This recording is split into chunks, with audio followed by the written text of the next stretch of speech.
downtown Chugiak. We're so glad you're here tonight as your Chugiak Eagle River Chinooks take on the Anchorage Bucs. It promises to be a night and a season of fast-action Alaska League baseball. Now, the starting lineup for the visiting Bucs. Batting first, number 1, the center fielder, Isaac Barrera. Batting second, number 26, the left fielder, Chad Castillo. Batting third, number 27, the right fielder, Blake Paw. Batting fourth, number 21, the designated hitter, Cheney Rogers. Batting fifth, number 25, the first baseman, Ryan Sullivan. Batting sixth, number 7, the third baseman, Cole Tate. Batting seventh, number 11, the catcher, Caden Hobson. Batting eighth, number 2, the second baseman, Justin Vanderbrake. Batting ninth, number 13, the shortstop, Tahishi Nakawaki. The starting pitcher for the Bucs, number 18, Ian Mejia. The Bucs head coach, Grant Palmer. The Bucs assistant coach, Bob Macaluso.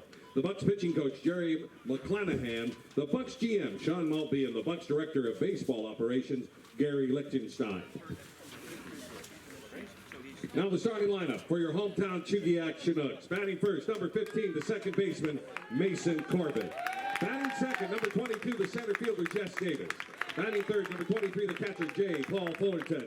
Batting fourth, number 12, the left fielder, Hayden Keller. Batting fifth, number 24, the designated hitter, Ethan English. Batting sixth, number 18, the right fielder, Brandon Cody. Batting seventh, number 31, the third baseman, Jack D'Amelio. Batting eighth, number 44, the first baseman, Daniel Freeman. Batting ninth, number 7, the shortstop, Pete Fullerton. The starting pitcher for your Chinooks, number 11, Zach Sundin. The Chinooks head coach, John Groth. The Chinooks GM and pitching coach, Chris Beck.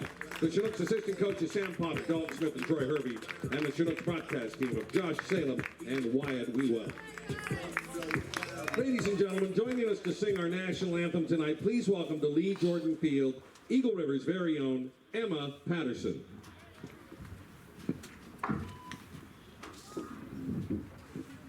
Oh, say, can you see by the dawn's early light what so proudly we hailed at the twilight's last gleaming, whose broad stripes and bright stars through the perilous fight, o'er the ramparts we watched were so gallantly streaming, and the rocket's red glare, the bombs bursting in air, gave proof through the night that our flag was still there.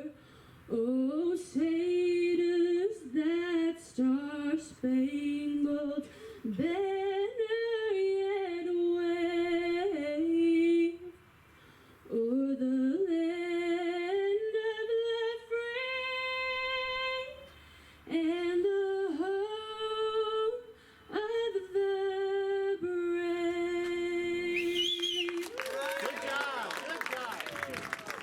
Ladies and gentlemen, Eagle River's very own Emma Patterson. Now we have a very special guest with a very special message. Tonight we have Griffin here. He's a intermediate player in Connect Little League. Obviously a big Chinooks fan, and his family host a couple of our pitchers. So, Griffin, why don't you get us started? Play ball.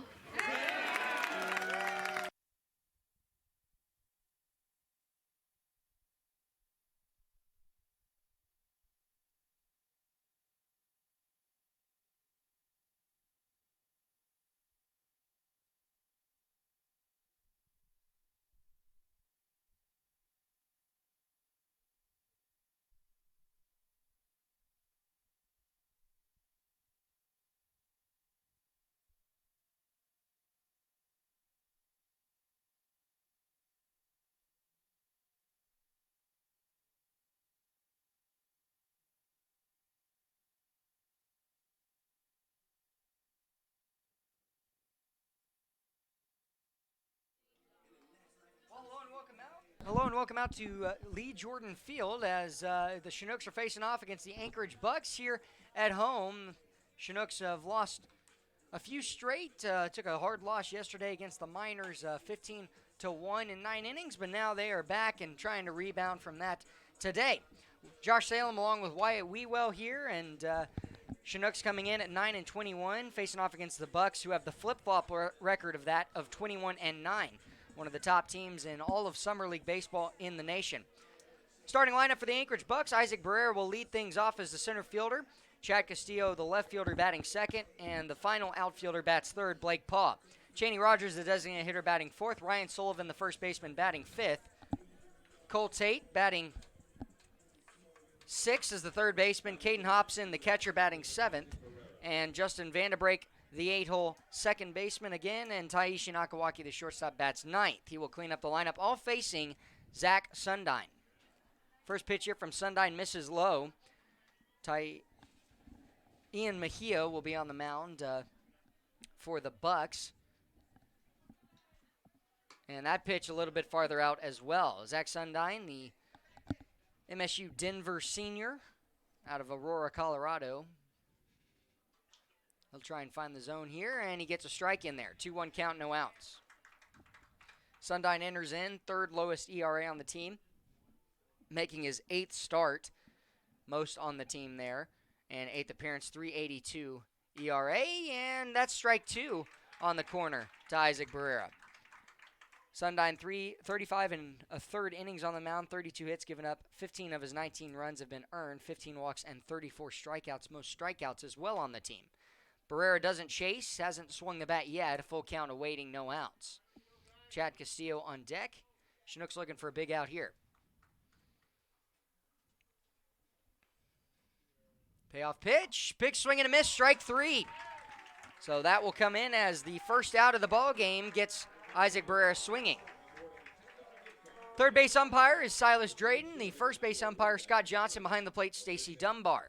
The Bucs are coached by their head coach of Grant Palmer, the Chinooks, John Groth. Groth in his 8th season down here in the ABL. And Sundine's first pitch awaiting for Chad Castillo. Taking in the dirt and away, ball 1. Sundine enters in a 1-3 record this season. Hit hard to center field, going back Jess Davis. He's coasting with it, and he will make the grab over his left shoulder for out number 2. Hit well by Castillo, but straight away for out number 2. Chinooks looking for a perfect inning here with Blake Paw, the right fielder, up next. Paw entering in this season, middle of the pack in average, 237 hitter, has really skyrocketed it the last few games. Came in originally 2 days ago as a 198 hitter, and he'll take strike 1 on the lower third. Paw with the most home runs in the league of 7, 22 hits.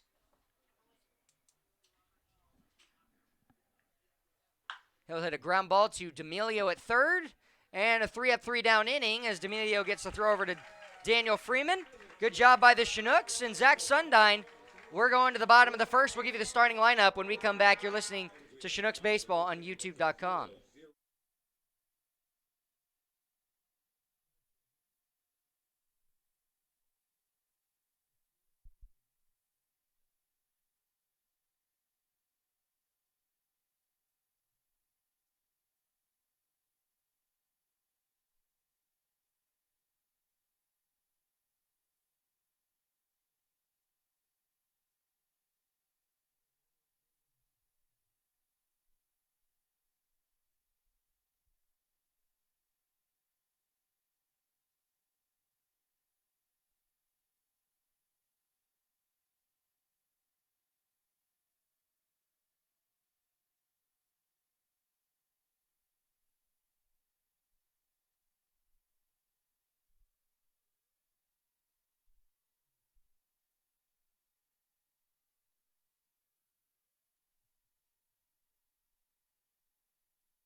Bottom of the first we go. 3-up, 3-down inning offensively for the Bucs. Ian Mejia will face the lineup of the Chugiak Erie River Chinooks, and Mejia entering in this season, 5th lowest ERA on the team, making his 6th start today in 7 appearances. 30 innings on the mound, exactly 3.30 ERA, 23 hits given up, 14 runs, 11 earned, 16 walks, a 3-1 record, and 20 strikeouts.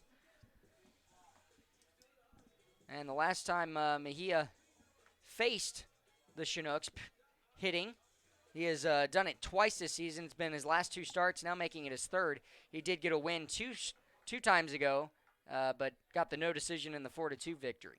Every game he's pitched, though, the Chinooks have not won, but they're trying to win one today for sure. Mason Corbett leads off. The second baseman batting second, Jess Davis in center field. The catcher, J. Paul Fullerton, hits third. Hayden Keller, the left fielder, batting fourth. Ethan English, the designated hitter, in the 5 spot. Right fielder, Brandon Cody, behind him. First pitch, poked foul and out of play. Jack D'Amelio, third baseman, batting seventh. Daniel Freeman, the first baseman, batting 8th. And Pate Fullerton, the shortstop for the Chinooks, cleans up the lineup. 0-1 count. Wind not really blowing today. Still some smoke and maybe some clouds in the sky, blocking Bear Mountain in right center. And an 0-2 count here. Corbett has fouled off the last 2 pitches. He's got the highest highest batting average on the team, 284. And he will take off the plate there, ball 1. Corbett, the Texas A&M Aggie, 21 hits this season and 74 appearances, 3 doubles and 1 triple. 25 walks, though, leads the league. 1-2 delivery. Hit hard to left field. It's going to tail over the head of the left fielder. He will reach up, won't make the catch. It's extra bases for Mason Corbett. And Castillo kind of coasted with it. It continued to just carry. And the first hit of the ball game is a Chinooks double by Mason Corbett. I think that Castillo thought that he was on track with that ball, and it just continued to tail away from him, carry over his head. Brings up Jess Davis, getting signs from John Groth, the assistant and the third base coach and head coach for the Chinooks. The assistant coach is Sam Potter down the first base side. So Corbett, the leadoff double, and Jess Davis will try and pull something. He'll actually poke it in the hole. Taishi Nakawaki will field it, but it's a infield single for Jess Davis. Back-to-back hits brings up J. Paul Fullerton.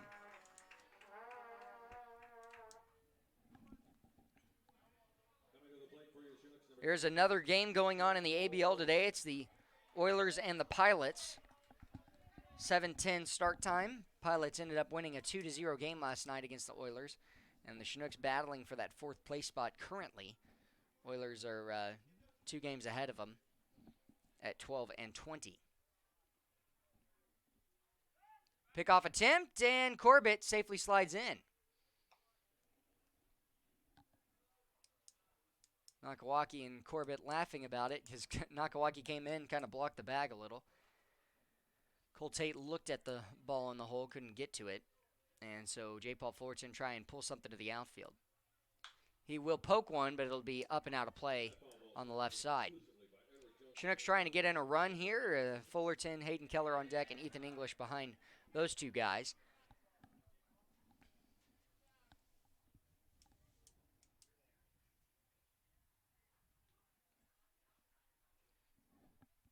Mejia coming set, and the delivery. Hit hard to center field, and sending Mason Corbett to tag. Isaac Barrera will make the catch. He'll throw it to second base instead, and that puts runners on the corners for Hayden Keller. Good swing by J. Paul Fullerton on the flyout. Keller will look for an RBI here. On Sunday, had the come-from-behind victory in the 11th inning. Hayden Keller, the base hit with the bases loaded in the top half of the inning to get 2 RBIs. He finished with 3 on the day.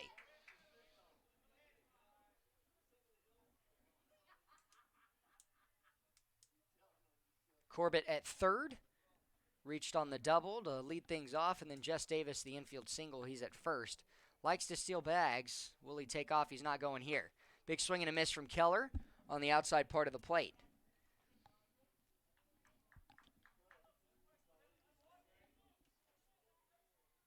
Keller this season, second highest average, 262, 103 at-bats, and tied for the most hits on the team with 27. Jess Davis, might see him take off. He's got 11 stolen bases, most on the team. Been caught stealing 3 times, 11 for 14. Got to put something in play here. Pick off again, safely sliding in as Ryan Sullivan makes the grab. Castillo in left. It's Isaac Barrera in center. Blake Paw in right field. Cole Tate at third. Taishi Nakawaki at short. Justin Vanderbrake at second. And Ryan Sullivan at first. Caden Hobson behind the plate. Oh, one pitch hit off the end of the bat to shallow center field. Going back is Nakawaki will make the grab. And Keller not going to be able to hit the sac fly there. So it'll bring up Ethan English, and English leading the team in home runs with 4. Chinooks want to try and get a run here. They had runners on first and second, no outs, and the sac fly moved up Corbett to third. Hayden Keller, unfortunately, can't drive one to the outfield. He just flies out to Nakawaki at shortstop. Ethan English up next. Might see a fastball here and then work an off-speed from Mejia. He'll work a curveball in automatically and strike 1. Ethan English's parents have been up here in the ABL. I believe they're going home tonight. And so I'm not sure if they're staying for this game, but see if Jess Davis tries to take off and still second. He will. Upstairs, the throw is going to be a pump fake to third, and that'll be a stolen base for Jess Davis. So base hit would likely bring in 2. Ethan English looking to square up a pitch. 1-1 count. The curveball fell upstairs. 1-1 delivery. Way off the plate. Good catch by Hobson. And the advantage count in favor of English.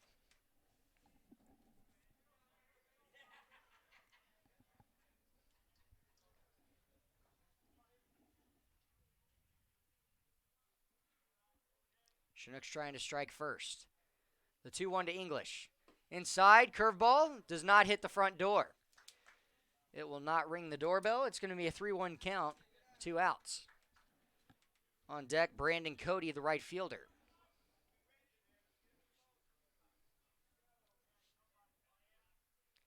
(3-1) delivery.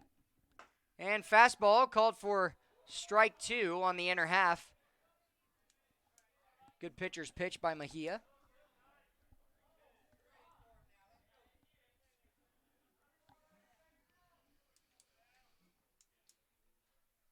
(3-2) delivery, 2 outs. Got to put something in play or draw the walk. And it's off the plate. It will be ball 4 for Brandon Cody up next. Good at bat by Ethan English. Didn't have to take the bat off his shoulder. Jack D'Amelio moving on deck, the third baseman, and Brandon Cody will look for the base hit.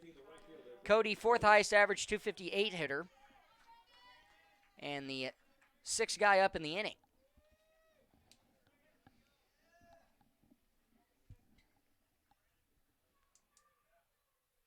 First pitch to Cody. Check swing, and Stacy Dunbar says he went around. So that'll be strike 1.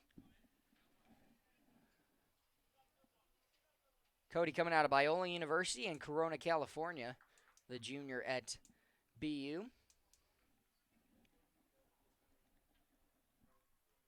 Has at least 1 hit in his last 3 games. 3 on July 7th against the Pilots, including a home run and a double. Picked up 2 RBIs. And then 1 against the Bucs, 2 yesterday against the Miners.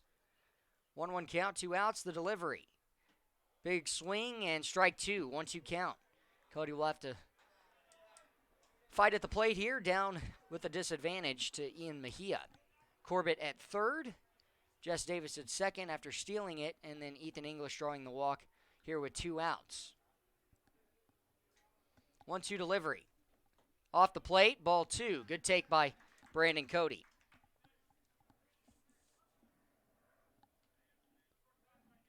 Chinooks again trying to strike early and bring in a few runs, all with 2 outs. They have 2 hits in the inning and 1 walk. Low, runners will be on the move. The full count pitch awaiting. 2 outs. Mejia in jeopardy of walking in the first run.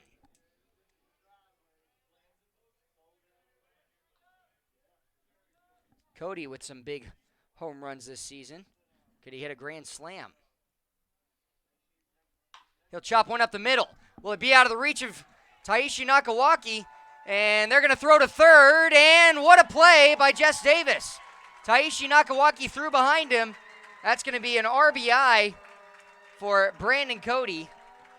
2 RBI, for Brandon Cody, as Jess Davis rounded and is able to get in as well on the throw over from Nakawaki.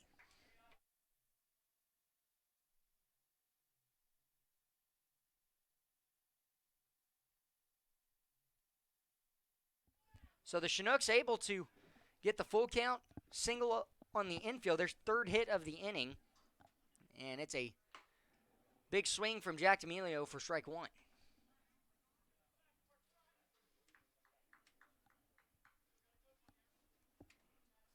So Mason Corbett coming in, Jess Davis coming in as well. For the first 2 runs, they lead 2-0, trying to bring in a couple more with Jack D'Amelio at the plate. Delivery. And off the plate, 1-1 count. On deck, Daniel Freeman, the 8-hole.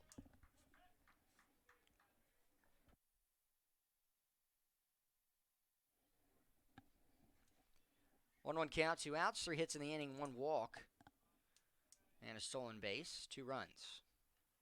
Chop to the third base side, out of play. Coach Groth kind of just matrixed it. It wasn't really close to him, but he just stared at it out of the way. 1-2 count. Chinooks start the All-Scout Showcase games tomorrow that don't count for any record. They play the Bucs tomorrow at 4, the Pilots at 1 o'clock on Saturday, and then it's the All-Star Game and Home Run Derby on Sunday. 1-2 count, 2 outs. Here for Jack D'Amelio, the delivery. Off the plate, good take again. D'Amelio coming out of Hillsborough, California. He's my roommate for the summer, and enjoyed the last few weeks that I've had with him. Gotten to do a lot of Alaskan things with him on the off days. 2-2 delivery awaits. And he will poke it out of play down the right field line. Sullivan, the first baseman, chasing to the fence line of the first base dugout, and it'll go out. Good pitch to spoil by Jack D'Amelio. He's looking for an RBI base hit to bring in Ethan English from second. Brandon Cody on first. D'Amelio with 9 hits this season, looking for a 10th. Couldn't come at any bigger of a point than right now. Big swing, though, and he chases high. It'll be strike 3. Chinooks get 2 runs, though, on the 2-run single on the infield from Brandon Cody to bring in Jess Davis and Mason Corbett. They lead 2-0. Zach Sundine and the defense back out for the top of the 2nd inning.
Cheney Rogers to lead off this inning, and he'll take ball 1 away. Chinooks able to get the 3 outs in the first inning. 1 strikeout for Zach Sundine against Isaac Burra, the leadoff hitter, and he's facing Cheney Rogers, the designated hitter. Lefty on lefty matchup. Pitch missing low. Chinooks scored 2 runs in the bottom of the first. Brandon Cody, the infield single, right past the pitcher Ian Mejia. brought in 2 runs. Jess Davis, some good base running coming in as well. And that'll be in the dirt right off the plate. 3-0 count here to start off the second inning. Chinooks trying to put up a 0 after scoring 2 in the bottom of the first. And Sundine trying to work from behind. Needs to pick a higher spot to throw to here against Rogers. The 3-0 delivery, and it's inside. Strike 1. Rogers took off about 5 steps down the first base line. We'll have to reset. Step back into the left-hander's batter's box. Stacy Dunbar just staring at him right now. It's not automatic. And that pitch is going to be a little low. 5-pitch walk to open up the second. Chinooks looking for a double play against Ryan Sullivan, the first baseman.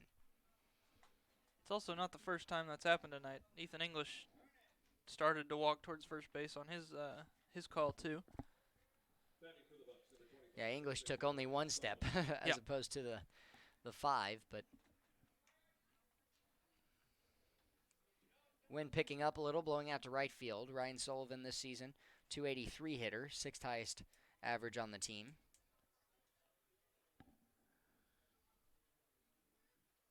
Inside, ball 1.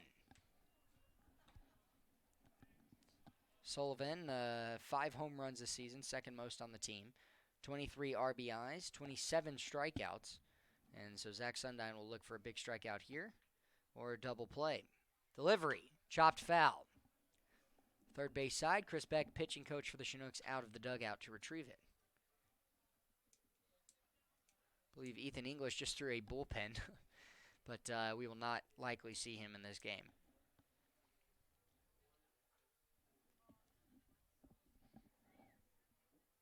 Deep breath from Sundine. He'll pick off to first, a little wide, but able to catch it before it goes down towards the bullpen is Daniel Freeman. All white batting gloves, black jerseys and gray pants, gold lettering and numbering for the Bucs. Another pickoff attempt sends Rogers standing up to first. Bucs uniforms are definitely inspired by the Pittsburgh Pirates. They look very similar. Very similar, yes, you're absolutely right. Chinooks rocking America's colors of the red jerseys. Off-speed works away, and it'll be a ball. 2-1 count. Red jerseys, white pants. And Chinooks looking for a ground ball to the left side of the infield with Pate Fullerton at short and Jack D'Amelio at third, trying to get the double play ball. Cheney Rogers, good lead at first, and he's not going. That'll be strike 2, outer half on the fastball. Sullivan will just drop his bat, look back to his third base coach, and I believe the head coach, Grant Palmer,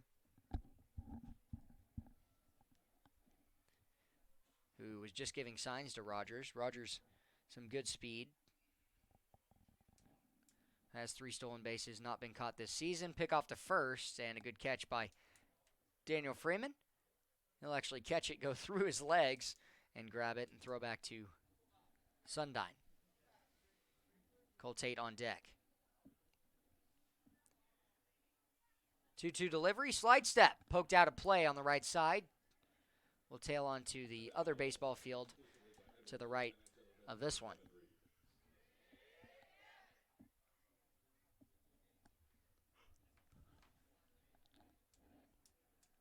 We mentioned it yesterday, weather back into normal for Alaskan weather, about 64 degrees. And the 2-2 pitch. Chop to Sundine, will field it. Check him at second, throw to first, and a good catch by Daniel Freeman for the out. Does move Cheney Rogers up to second base. Cole Tate up next. Good job of getting off the mound by Zach Sundine, catching it, turning his body, and throwing to first. So Tate and Hobson, the next 2 batters up. Third baseman, catcher, respectively. And 1 out in the top of the second.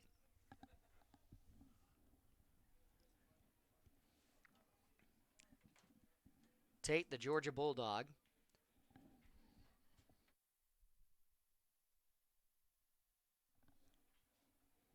Base hit likely brings in Rogers. And the Bucs trying to get on the board. First pitch sails high, ball 1. Only base runner to reach is Cheney Rogers out at second base on the walk.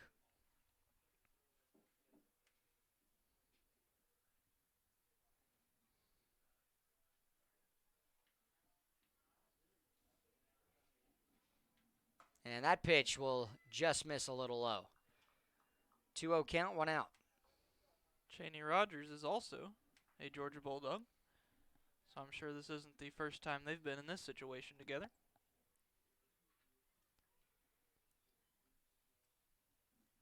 2-0 pitch. Sundyne trying to work in a strike, and he won't. It'll be ball 3.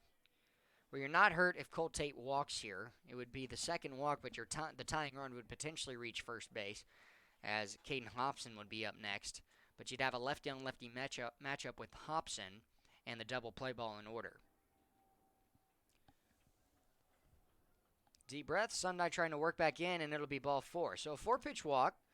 Cole Tate will reach first base. Put runners on first and second for Hobson. Silas Drayden, the third base umpire, will take a short jog over to right behind Zach Sundyne, just to the left of the mound.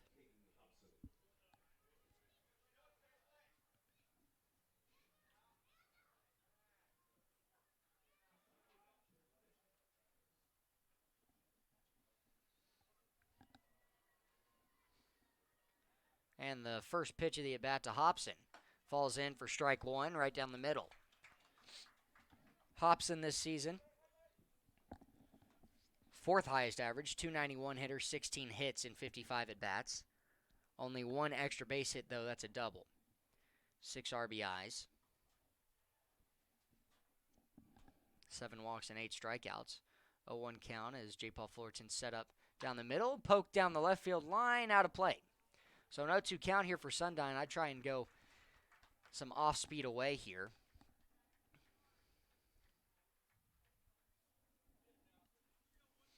Big opening between short and third. Paid Fullerton shortstop up in double play depth as Justin Vandenbrake awaits on deck, the second baseman. Chinooks looking for a ground ball double play to get out of the second inning. Sundyne's 0-2. Delivery. And they'll backpick to second if it's caught.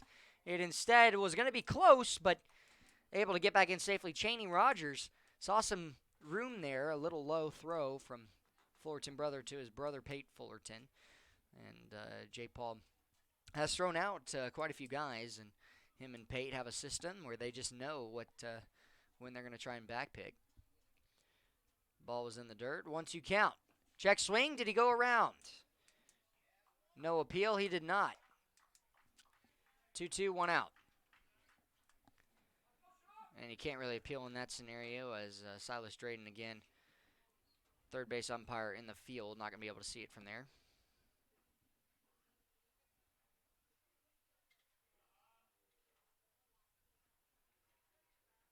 And Sundyne's delivery.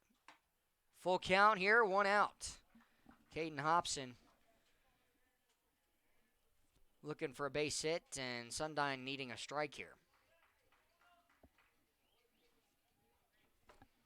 Cannot afford to walk a third guy. Payoff pitch, 3-2 count, and a pickoff as Sundyne steps off.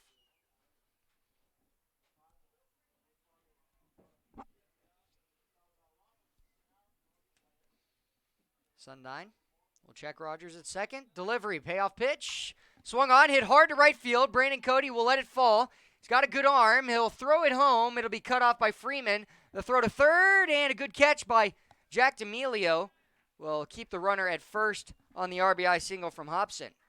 First run for the Bucs now. Patty McCormick out to give the home plate umpire some baseballs. And the Chinooks lead by 1.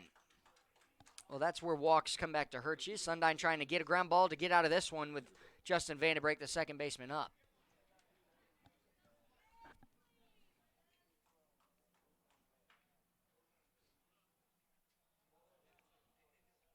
Well, the Bucs have done a great job this season of scoring runs. In total, they have 156 of them in 30 games. And poked up in the air, tailing foul. Long run for Brandon Cody. Is he going to be able to get there? He will. He'll catch, they'll tag. And both runners going to move up. The throw to second, and an RBI sac fly down the right field line ties this ball game at 2 apiece.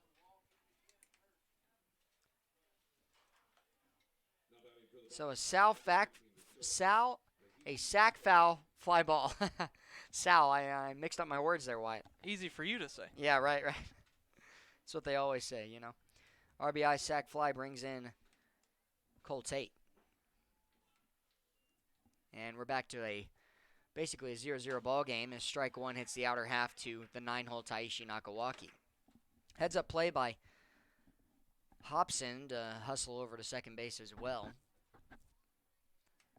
I think Brandon Cody was wishing he'd thrown it into second, not to first.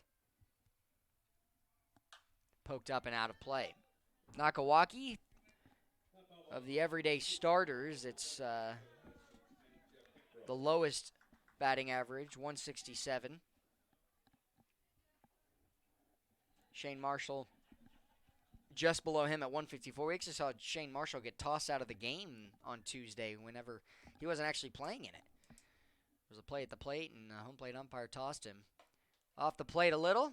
Tried to work in the curveball, just missing. First ball of the at-bat, 1-2 count, 2 outs here for Taishi Nakawaki, the shortstop. Nakawaki out of El Camino Community College. The sophomore there, Torrance, California native. 1-2 delivery. Fastball misses high, and it'll tie things up at 2-2. One hit in the inning, only one hit on the day for the Bucs, and they've tied the game 2 apiece.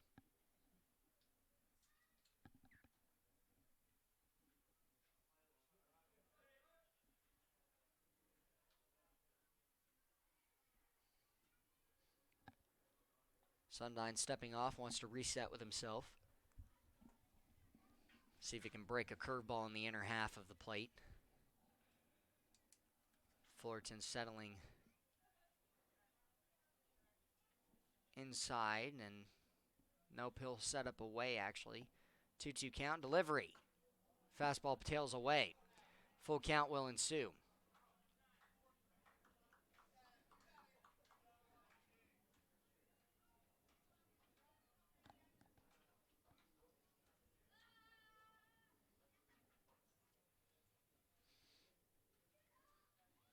Full count payoff pitch. Misses away, and it's going to actually be a pass ball. Sundine will cover home, and so that will put the potential go-ahead run here in the inning at third. That's a third walk in the inning now for Sundine. The Chinooks have had trouble with the Bucs in the past. These tend to be high-scoring ball games. Other than the one shutout that the Chinooks had in Anchorage. It's the only shutout the Chinooks have had this season. And it was Sam Brace who did a great job. Chinooks got the first 3 outs in the first inning, but have struggled here in the second. It's a 2-2 ball game, and Chinooks wanting to get to the bottom of the second with it still a tie ball game. Isaac Barrera struck out swinging for out number 1 in the first.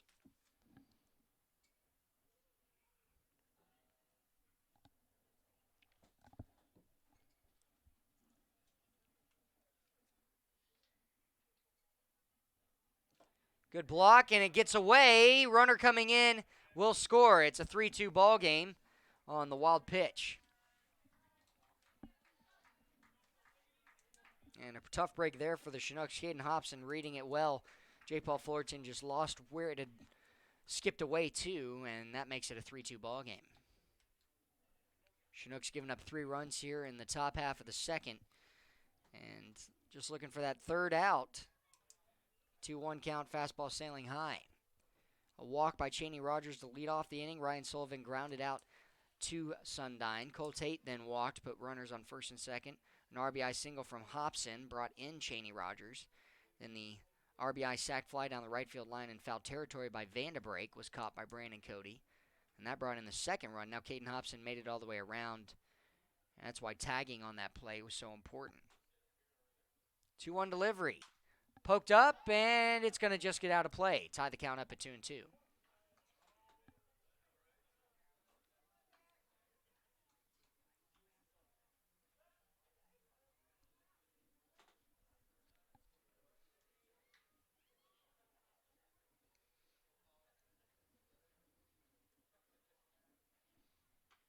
Curveball hit hard to center. Jess Davis coming in. Will he make the grab? He will. Isaac Barrera flies out to center. Chinooks give up 3 runs, though, in the inning. They trail by a run, and they will try and get it back as we go to the bottom of the second.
Daniel Freeman to lead off the bottom of the second.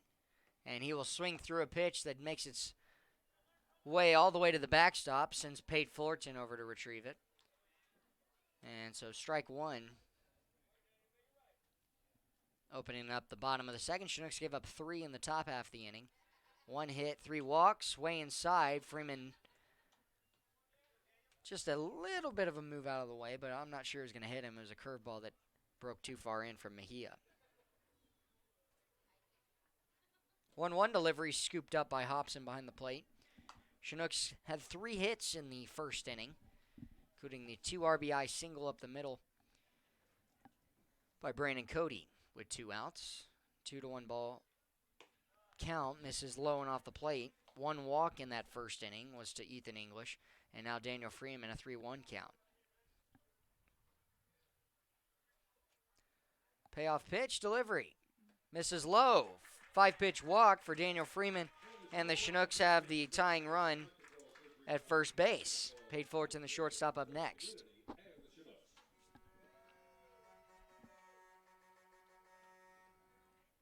Five left-handers, 4 right-handers in the lineup for the Chinooks today. In fact, their first 4 guys of the lineup are left-handed, and then now Pate Fullerton is the last to clean up the lineup. It's not often that you'll see 4 in a row. In the dirt, skipping away, Daniel Freeman will stay put at first. Not only do you see 4 at the beginning, you then see 4 right-handers in a row to follow. And that's a tough pitch not to go on down to second. Got a little bit further away from Hobson. He quickly gets it, and once you hesitate, you got to go back to first. Ball 2 misses too far in. Hobson calling time. We'll pause for a moment as the pitching coach comes out as well.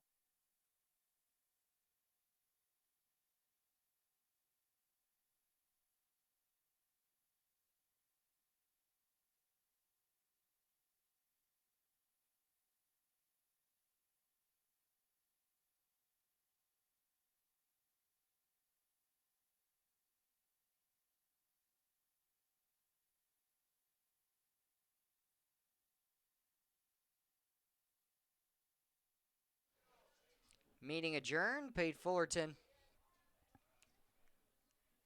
The 2-0 advantage count here. No outs in the inning, and the fastball misses upstairs. 3-0 count.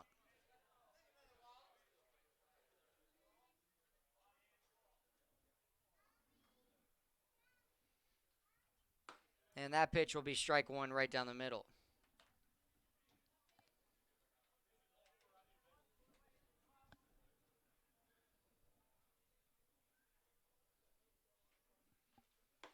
And same spot here to Fullerton. He'll have a 3-2 count to deal with.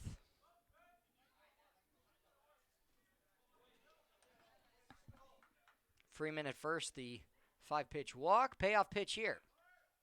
Hit up the middle and a 2-hopper. Good play by Vanderbrake. Good thing runner was going, and Scott Johnston was actually partially looking at second. He does turn around in time as Pate Fullerton dove at first and is out, but good job, hit hard by Fullerton. Brings up Mason Corbett, who doubled to lead off the first inning. Has scored a run today as well. Again, that is great base running from Daniel Freeman to take off on that play and just get there in time to not allow the double play to happen. Oh, and thankfully it dies down right before Vanderbrake. It's not going to double him up. That would have been a big momentum shifter as it's fouled up and out of play from Mejia. Mejia, the Tucson, Arizona freshman at the University of Arizona, 6'3", 185 right-handed starter, and you know he's had successes against the Chinooks, but they're trying to come from behind here down a run. Poked out of play again, 0-2 count. Why? You know if Mason's parents are still here? Did they go home? I do not know that. I saw him yesterday, I believe, but I haven't seen him today. Lovely family, great parents, and they're very proud of their Texas A&M Aggie. I joke around with Mason all the time about how A&M's a cult, but They're all just so tight knit. And poked into left field. Going back, Castillo. This one looks playable as he'll catch it a step in foul territory on the left side. And Jess Davis will look for a second hit of the ball game. Had the infield single to Taishi Nakawaki in the hole. And Daniel Freeman, the leadoff walk, is trying to come in.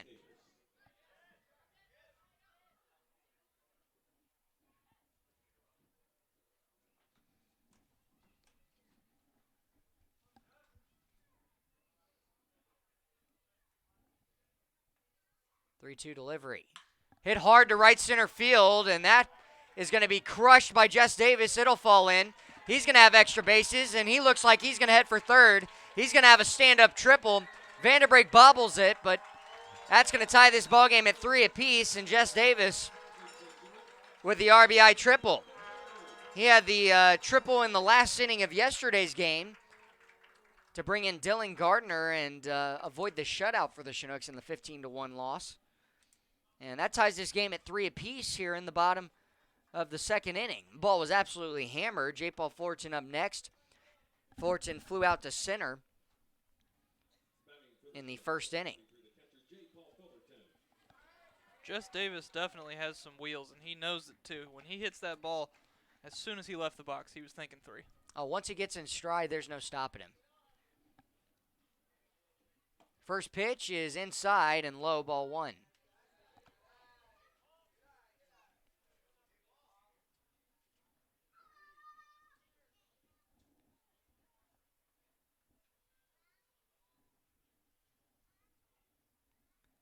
One-0 count, and the fastball misses upstairs.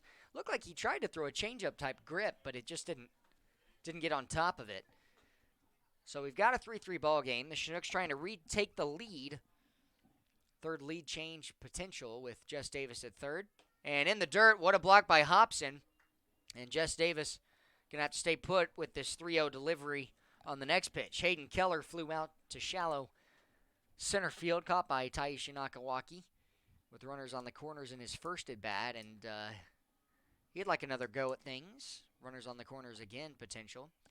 And a 4-pitch walk to J. Paul Fullerton. He'll trot down to first base. He's on for the first time today. I don't think I'd want to face J. Paul Fullerton with the runner on third either. Well, I wouldn't want to face Hayden Keller with a runner on third. He got lucky in the first with how well Hayden Keller has done. Got the off day yesterday and then exploded in the day, the 2 days before that. I wouldn't want to face Hayden Keller. That's a fair point, too. Lucked out with the fly out to shallow center. See if Keller can connect with one, take it for a ride. Has 3 home runs this season. And that's going to hit the bottom half of the strike zone for strike 1.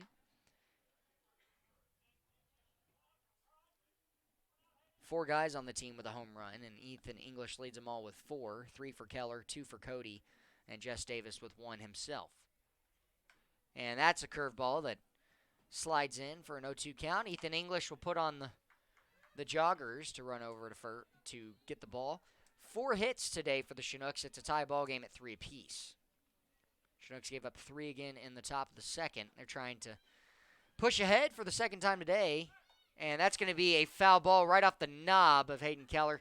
Heading to second was J. Paul Fullerton and Ethan English getting his work in.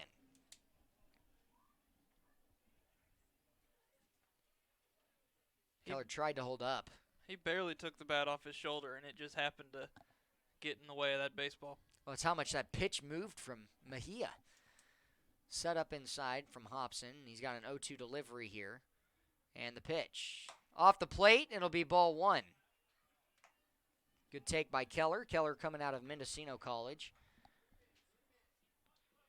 Mejia thought that he had gotten the strikeout there. He started walking to the dugout, but it was definitely an outside fastball. And the curveball starts way outside. I think Fullerton, if he's at first and he can draw a throw down to second, would have to be a ball on the pitch. But if he can do that, Jess Davis would likely take off. 2-2 count, 2 outs. Payoff pitch, no runner. And this one almost goes to the backstop.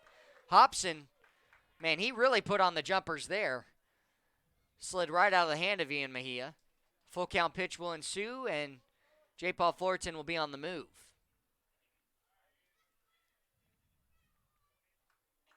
Hayden Keller looking for a 2-out base hit. Full count, and the delivery. Hit hard to right field. That's a base hit. J. Paul Fullerton's going to make it to third easily, and the RBI single will bring in the go-ahead run with 2 outs here. Fourth run to come in, for the Chinooks with 2 outs. And the Chinooks retake the lead with 2 more runs in consecutive innings.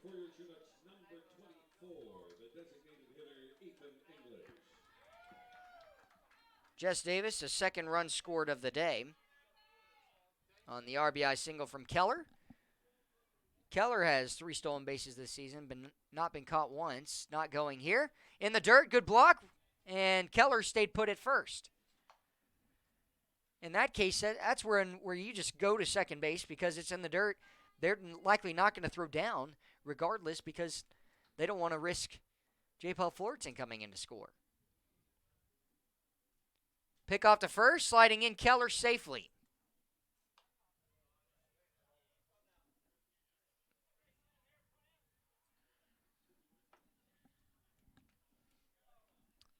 At the end of this inning, we'll give you an update on the Oilers-Pilots game. That pitch falling in on the lower third of the strike zone. 1-1 count, 2 outs. Bottom of the second inning, Chinooks lead 4-3.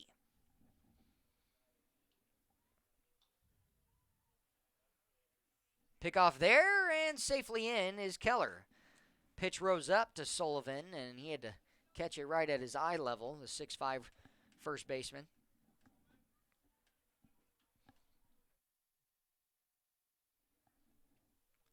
One pitch, 2 outs. Pick off again, and Keller safe. No tag applied yet from Sullivan.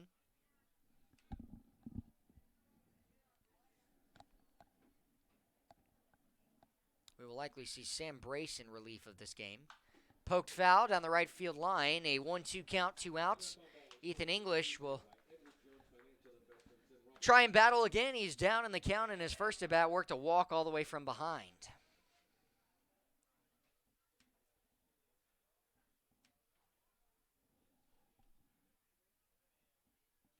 1-2 delivery, and Keller still staying put at first.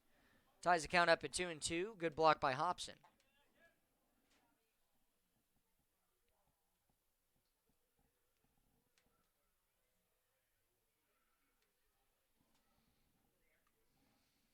English awaiting. 2-2 delivery.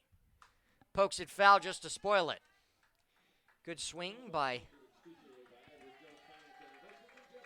English, and English has kind of gotten some more experience, two-way guy, a pitcher and first baseman. Been a designated hitter pretty much the whole season for the Chinooks. Jeffersonville, Indiana infielder, and Ethan in his sophomore year going into John A. Logan College, transferring over from Indiana Wesleyan, where him and his former teammate Tyler Weinkoop both played last year. Runner not going, and big swing and a miss, inside fastball, big strikeout. Chinooks retake the lead. It's 4-3, and Brandon Cody will wait his turn for the third inning. Sundine and the defense coming back out for your Chugiak Eagle River Chinooks.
Chad Castillo to lead off the third inning. Chinooks retake the lead. It's 4-3. Bucs trailing.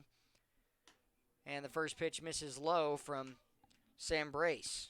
Sam Brace relieving Zach Sundine. Sundine giving up 3 runs last inning, 1 hit, and that's a strike from Brace.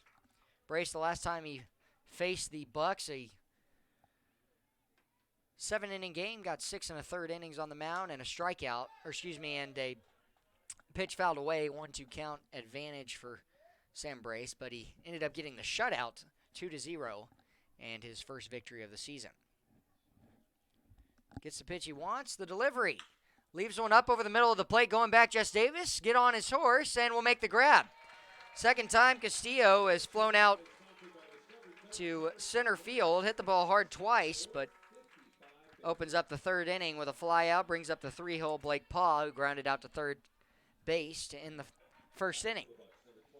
Brace enters in 4th lowest ERA on the team, 4.36.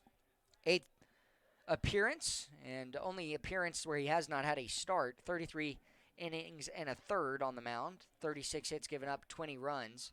First pitch is ball 1. 16 of his 20 runs have been earned. 17 walks and 14 strikeouts, a 2-2 record. Has the most wins on the team. Grounded to the third base side, foul ball.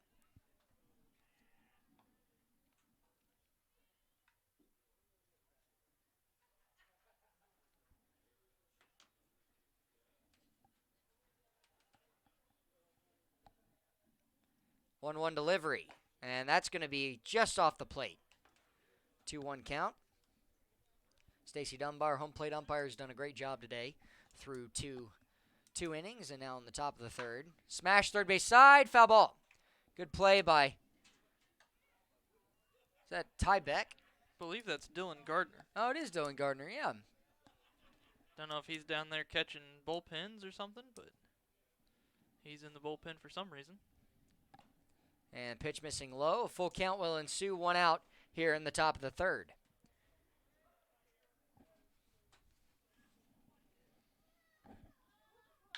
Hits one hard to left field. Going back, Hayden Keller. It doesn't look like it's going to get out of here. Going up, making the grab is Keller.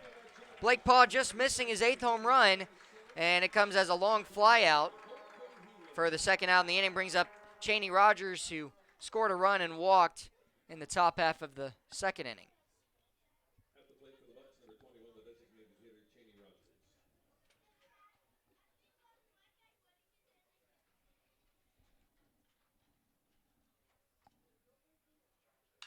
Chops one foul, first base side. Good play by Ryan Sullivan. Didn't even have to move out of his stance.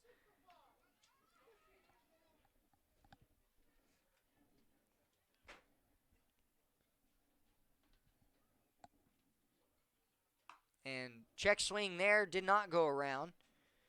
No appeal either, 1-1 count. Wind no longer blowing out to right field. It has calmed down. Gone limp, and the off-speed missing away again. 2-1 count, 2 outs here in the top of the third inning.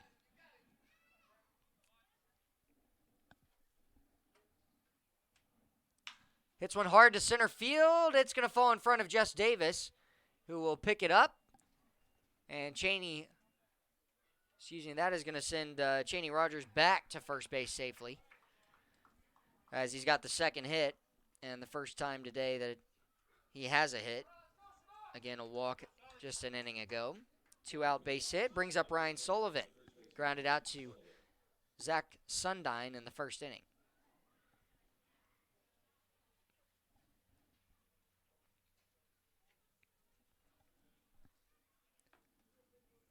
First pitch, strike 1 on the corner.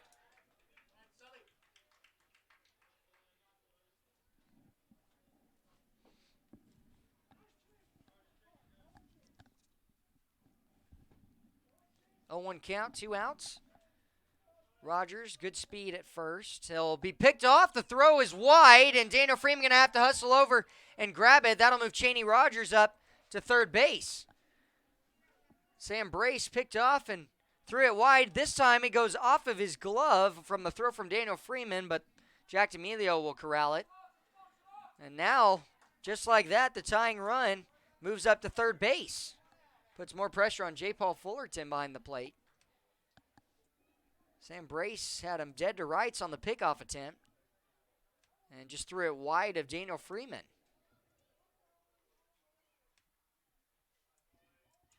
Kind of handcuffed him. 0-1 delivery here off the plate. Good slide over by Fullerton. 1-1 count. We have seen one wild pitch score a run. Chinooks trying to avoid that here. Keep this lead.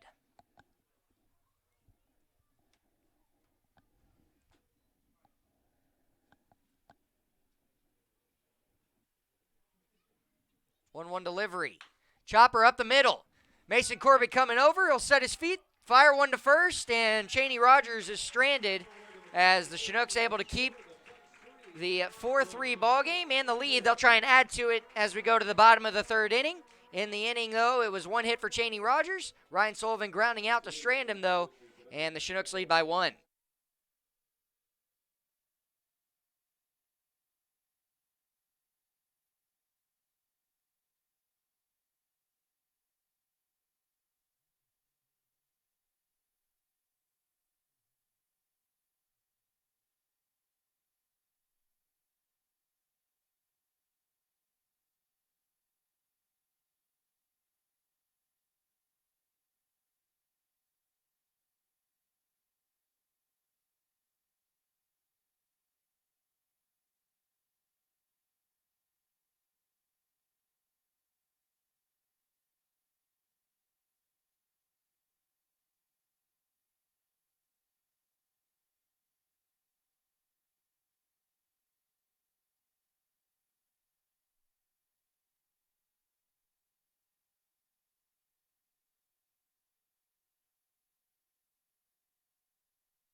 Brandon Cody to lead off the bottom half of this third inning. Chinooks lead by a run, 4-3, and trying to add to it. Chopper slow to Taishi Nakawaki, long run in, and Brandon Cody runs well, but he'll be out by a step on a good play by the El Camino Community College shortstop. Out number 1. Jack D'Amelio up next, struck out swinging to end the first. Got an update for you here. It is 3-1 Oilers in Anchorage in the top of the third inning. So we'll keep an eye on that game. Chinooks hoping for a Oilers loss. Inside almost wings Jack D'Amelio, but instead he'll back up out of the way of it. A 1-0 pitch ensuing here from Ian Mejia. Delivery. And that'll be strike 1 down the inner half.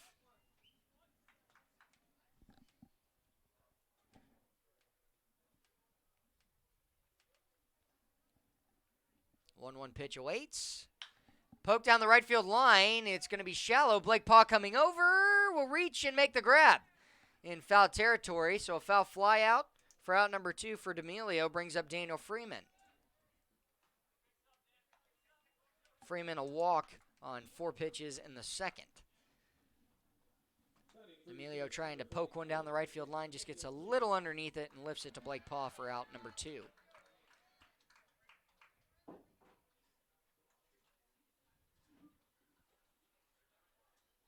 Big swing and a miss there, curveball first pitch.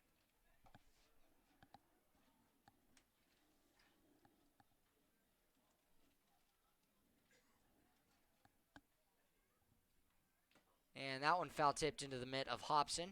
Strike 2, 0-2 count here for Freeman. Trying to put something in play. Force a little action against the defense of the Bucs. Ground ball up the middle, ricochets, Taishi Nakawaki, long run, Daniel Freeman heads to first, it's thrown away, and Freeman will stay put, as that's going to be a base hit, as Nakawaki, there is no way he was making that play.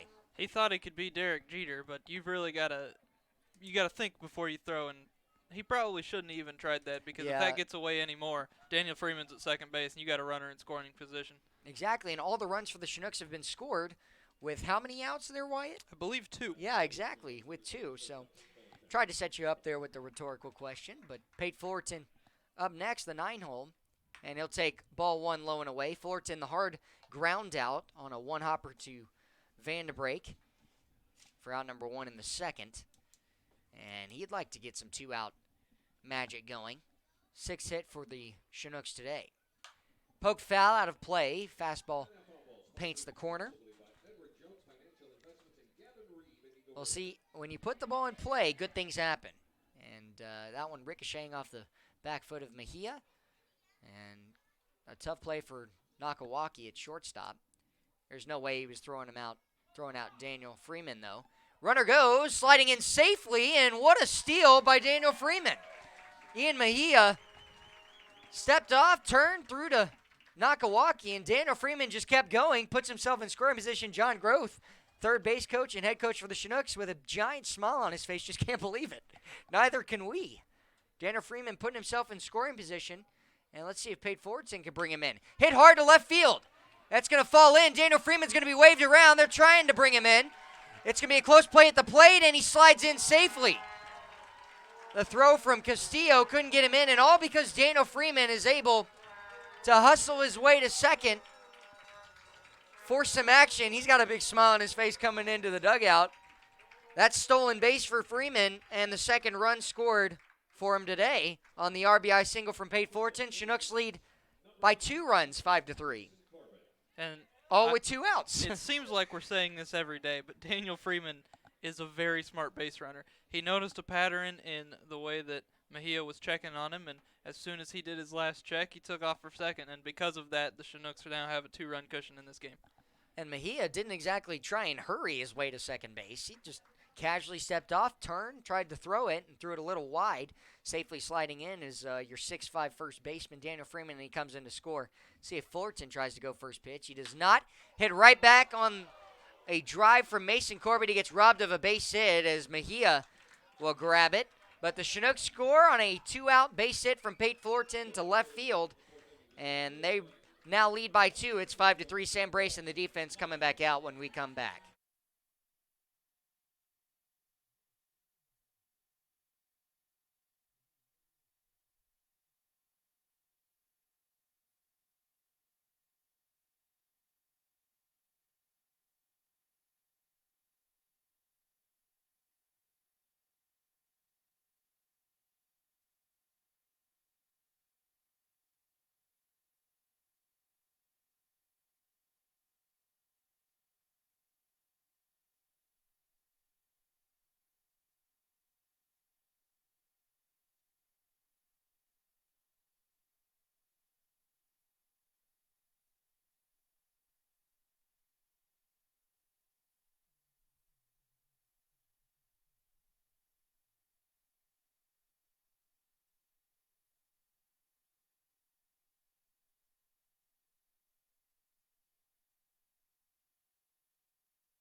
Well, Cole Tate, the third baseman for the Bucs, is up. Chinooks getting a run with 2 outs. They've scored all 5 runs with 2 outs today. Pokes one to right field. Coming in on it is Brandon Cody. He'll dive. It'll get by him. So Cody will advance to second and start things off with a double off Brace. A little bloop base hit. And the third hit for the Bucs. That is one of the bloopiest doubles that anybody could get. Brandon Cody making a good attempt on it, but fortunately can't grab it. And so it'll be the first extra base hit of the day for the Bucs. And Caden Hobson, the RBI single in his first at-bat, is up next. Chinooks still up by 2 after scoring a run in the bottom of the third.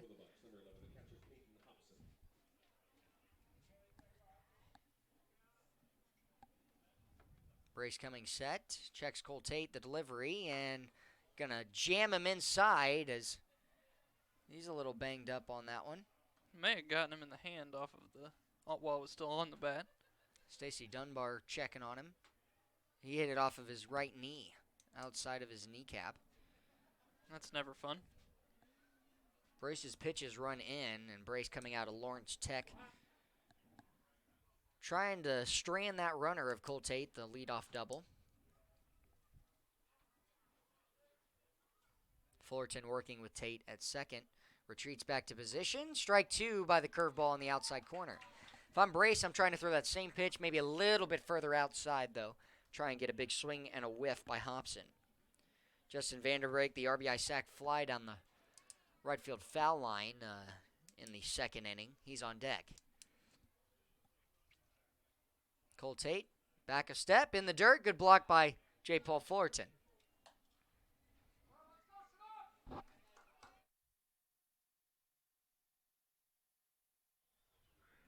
Been a pretty good game so far. 3 runs for the Bucs in the second inning, 2 for the Chinooks in every inning but the last, which was 1 run in the bottom of the third. Again, all 5 runs by the Chinooks have been scored with 2 outs.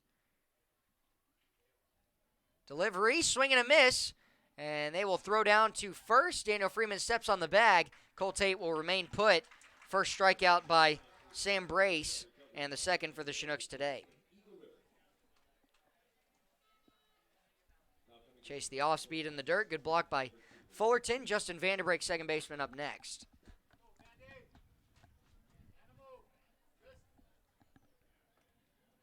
Vanderbeek coming out of Yakima, Washington, sophomore at Tacoma Community College. Has a lot of power in that right-handed swing, and he will swing through a fastball that tails outside. Sam Brace, that arm side run really gets right-handers sometimes to just chase the outside pitch. 3 hits for the Bucs, 7 for the Chinooks. There have been 10 in this game.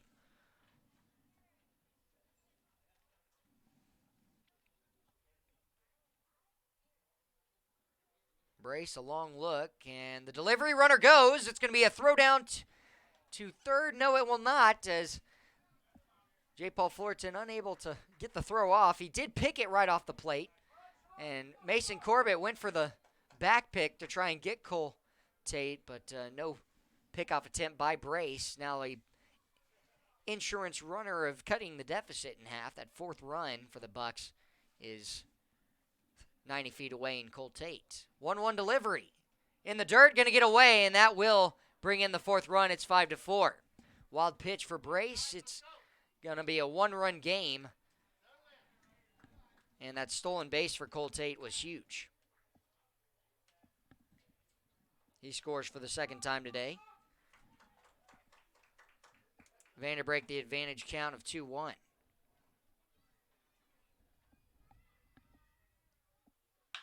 Right back up the middle, base hit.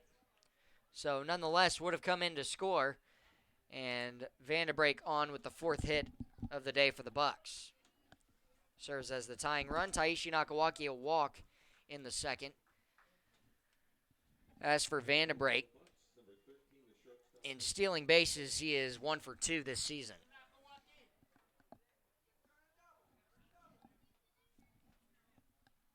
Double play would be nice, wouldn't it, Wyatt? Yes, it would. The Chinooks are due for one. Brace the pickoff to first and gets that one over safely.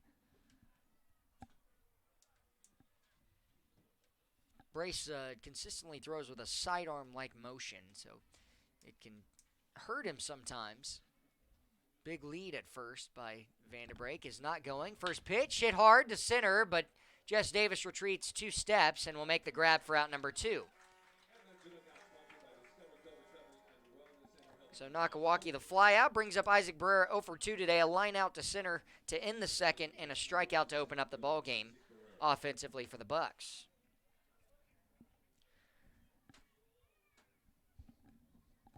Barrera, the left-handed hitter, right-handed thrower.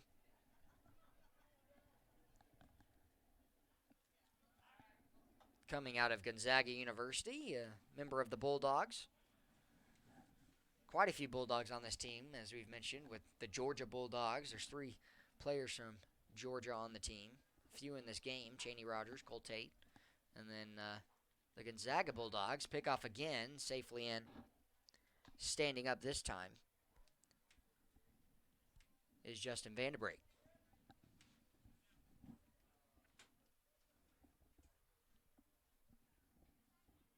Five 5-4 ball game. Runner not going. Delivery. Strike 1 to Isaac Barrera. Think Sam Brace is they're trying to get him to complete this ball game? He may be in for a while. There's nobody warming up, so I wouldn't be surprised to see him at least get 4 or 5 innings here. Another pickoff attempt. Vanderbrake goes back in standing. Chinooks have beat the Bucs 1 time this season and would like to make it a second today here for the first time at Lee Jordan. Vanderbrake does not go. Curveball missing high. Barrera turns his back, but it will not hit him. 1-1 count, 2 outs. Chinooks looking for a final out here.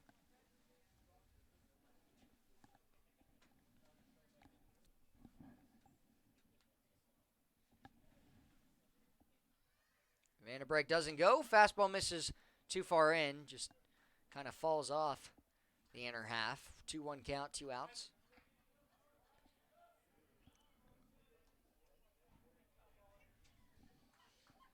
A little bit of a lesser showing here tonight at Lee Jordan. Thursday night. And big swing and a miss from Isaac Barrera. He's upset with himself. Thought that was going to be ball 3.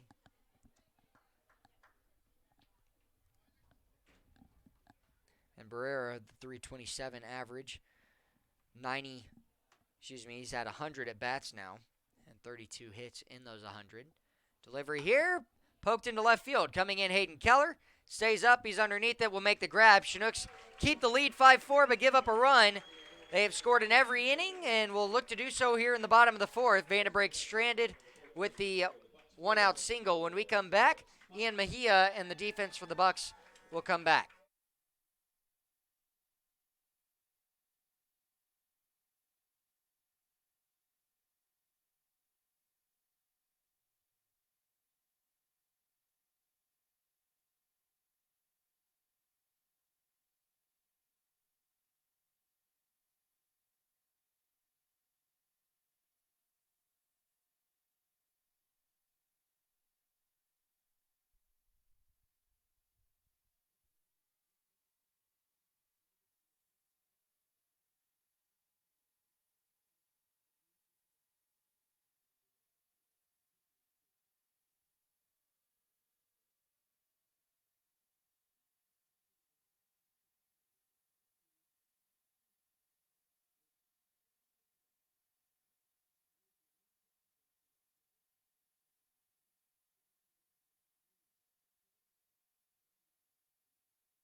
First pitch is going to be ball inside to Jess Davis. 1-0 count.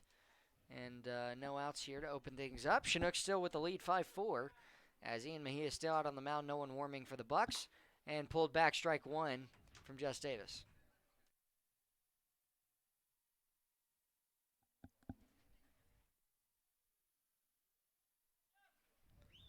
One count, no outs. Off the plate and ball 2. 2-1 count. Here to the leadoff in the 4th inning of Jess Davis. Chinooks gave up a run in the 4th. It's been the even innings for the Bucs of the scoring innings. Chop to the first base side. Going to go foul. just foul. Scott Johnston, the first base umpire, calling it. So a 2-2 count here for Davis. He's been on twice today, an RBI triple. It brought in the 4th run in the 2nd. And a single as well in his first at bat on the infield. He'll try and connect with one drive, one deep again. Maybe pick up his 2nd home run of the season. 2-2 delivery on the pitch from Mejia. Inside, going to hit him on the curveball, and he's able to wear that. This season for the hit by pitch category, the Chinooks have been hit by 29 pitches, and for Jess Davis, he's been hit by 5 of them, which is tied with Ethan English for the most on the team. At the plate for your Chinooks, number 23, the catcher, J. Paul Fullerton. J. Paul Fullerton up next, had the walk in his last at bat.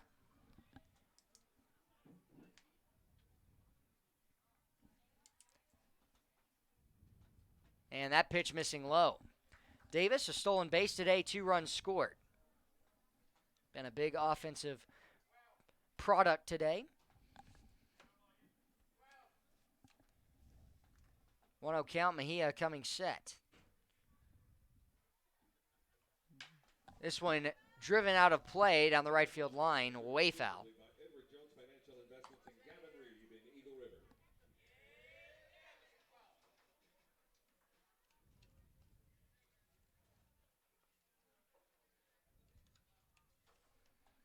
1-1 count, no outs. Davis at first after the hit by pitch.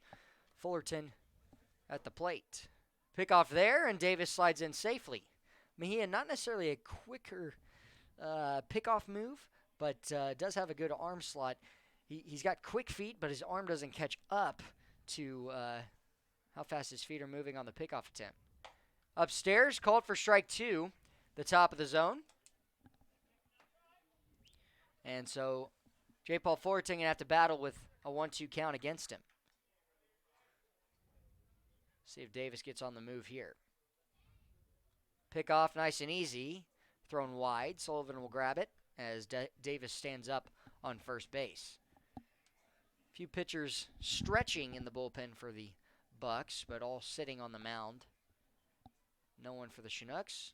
Hits one hard to left center field, but right up at Barrera. Second time today that the Chinooks catcher has flown out to center field.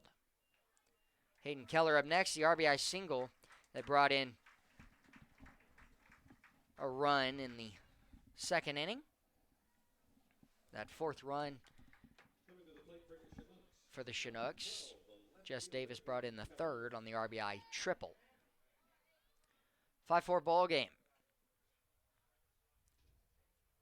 Davis is antsy to go. He does not hear, but the first pitch sails low for ball 1. Ethan English on deck. English today a walk and a strikeout in back-to-back appearances in the first 2 innings. Chinooks still up by 1. They're trying to keep their streak of scoring in every inning in this game. If they can get one here in the 4th, runner goes. Taking all the way, Jess Davis will slide in safely. 2nd stolen base by Jess Davis today. There was no chance in getting him with that jump. And a heads-up play by Hayden Keller as well to take the strike because you want to put a guy in scoring position for yourself. That was a great throw to second, too, but it was still 2 or 3 steps late. Oh, yeah, Hobson right on the money there with his throw. A 1-1 count here to Keller. Poke down the third base line, foul. So Keller will have to fight with a 1-2 delivery here from Mejia and 1 out.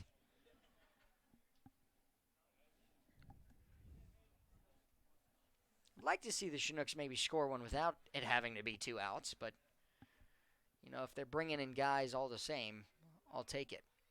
1-run lead, 5-4. Jess Davis at second. Ball taken low, skips behind the plate. Keller 2-2 count here, right at even. Mejia still with the advantage, could throw anything. First base wide open. See if Keller can really get into one, maybe get extra base hit for the first time in his at-bat today. Inside, strike 3 gets him going, and Keller knew it as it's the 3rd strikeout of the day and paints the inside corner, brings up Ethan English.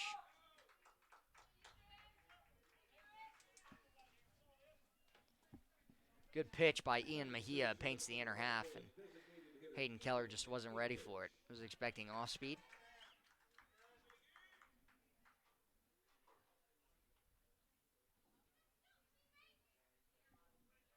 English looking for an RBI base hit. He'll take one low and away.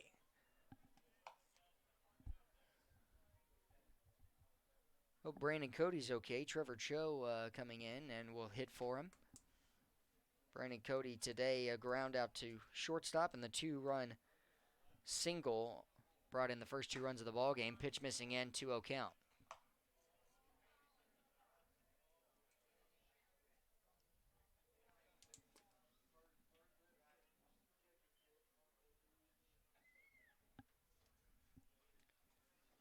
Count, 2 outs.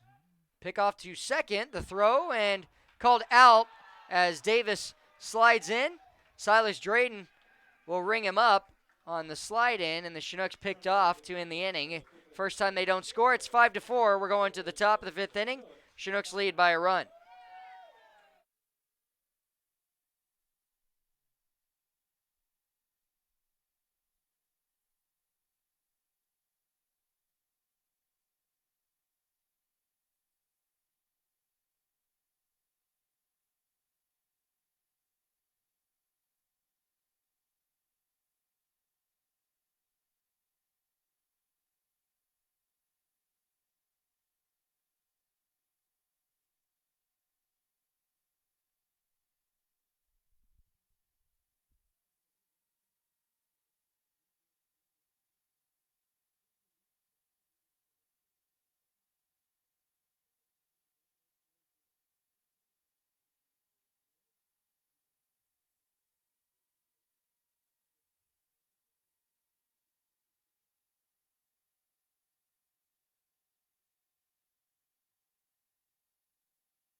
First pitch is in for a called strike.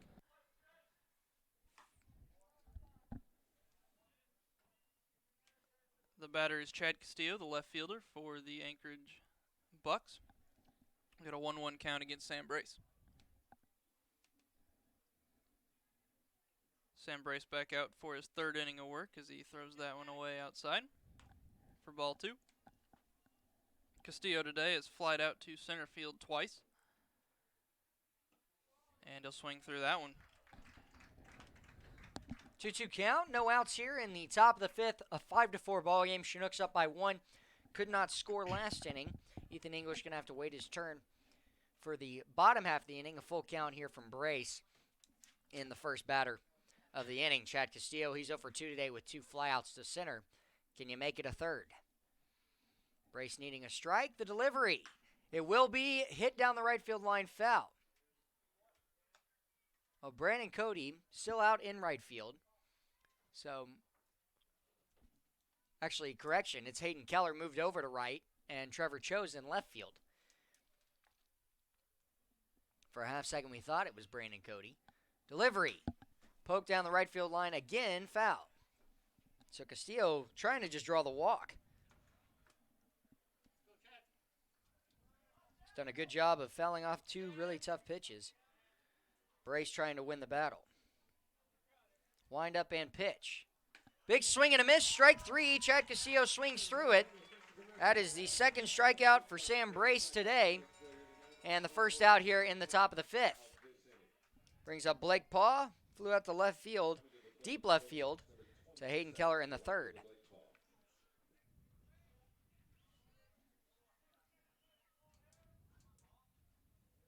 And his first pitch is going to miss just a little low.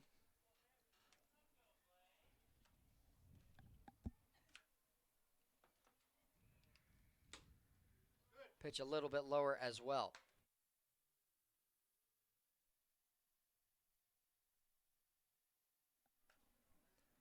2-0 pitch inside, and he turns into it. That'll be a hit by pitch, first of the day for Sam Brace. So Cheney Rogers walking a single today. He'll try and get retired for the first time.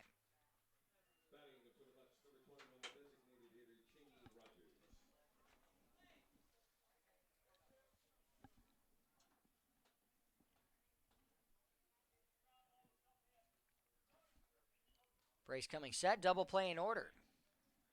And the delivery, up and inside, ball 1.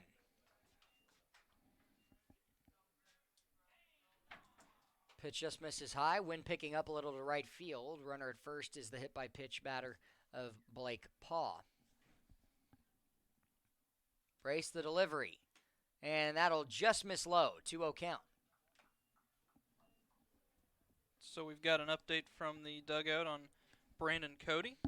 He says that he stepped on the mound weird catching the foul fly out.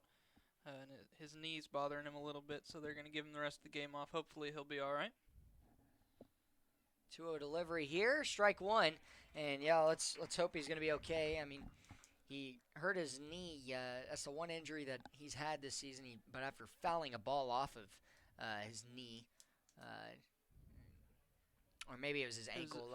But nonetheless, the leg.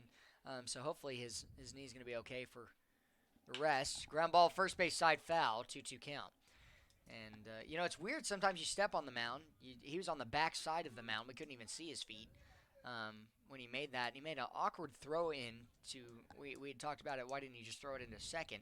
He made an awkward throw into first base, a little offline, and Daniel Freeman ended up getting to it. But that may have been the reason why. And they want him in the showcase games, the next few days. So we'll see what happens. Inside and moving back, full count here, 1 out to Cheney Rogers, the designated hitter. Rogers comes out of the University of Georgia, one of the Bulldogs there as well. Brace a long look in. Full count pitch will ensue, 1 out. Can the Chinooks get a double play? Pick off to first, and Paw safely in.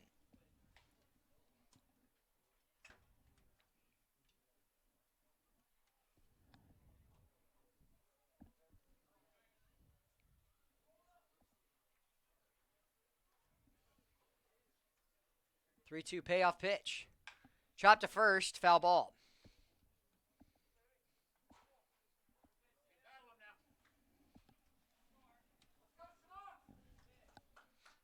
Been a couple of good at-bats in this inning. Chad Castillo saw 8 pitches before finally striking out. This will be the 7th pitch here to Rogers. And Sam Brace will look for it to be a strike. Blake Paul not with speed. Likely isn't going. Brace won't pick. The delivery. Blooper to center. Going back, and it's going to fall in. They will move Blake Paul over to third, and they're just going to get it into second. Keep the double play in order. On the bloop single from Cheney Rogers, he is 2 for 2 today with a walk. Brings up Ryan Sullivan. 2 groundouts today. Chinooks will look for another with runners on the corners. In jeopardy of giving up the run that will tie this ball game.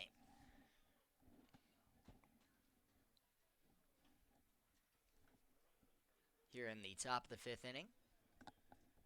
Brace and Sullivan a second time to match up. And the delivery, first pitch is off the plate. 5 hits for the Bucs, 7 for the Chinooks.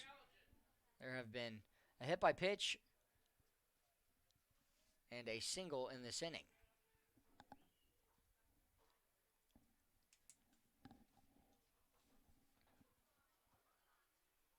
Brace the pick off to first, and Rogers safely in. Sullivan, the junior at Gonzaga University, Aurora, Colorado, teammate of Isaac Barrera, both in the ABL and back home.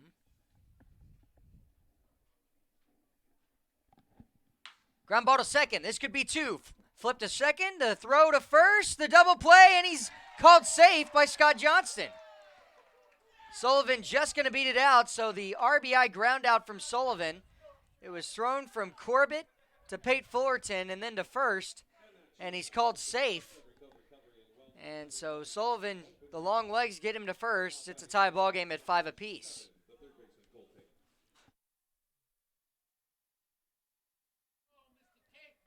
That was a close play at first, and it looked to me like it was an out, but Yeah, from here I thought there was no question about it. But he definitely has a better look than we do. But J. Paul Fullerton also couldn't believe the call behind the plate. yeah, neither could his brother Pate, who saw it from the right on target angle. Strike one will open it up to Cole Tate on the fielder's choice ground out, and RBI ground out at that ties the ball game, brings in Blake Paw.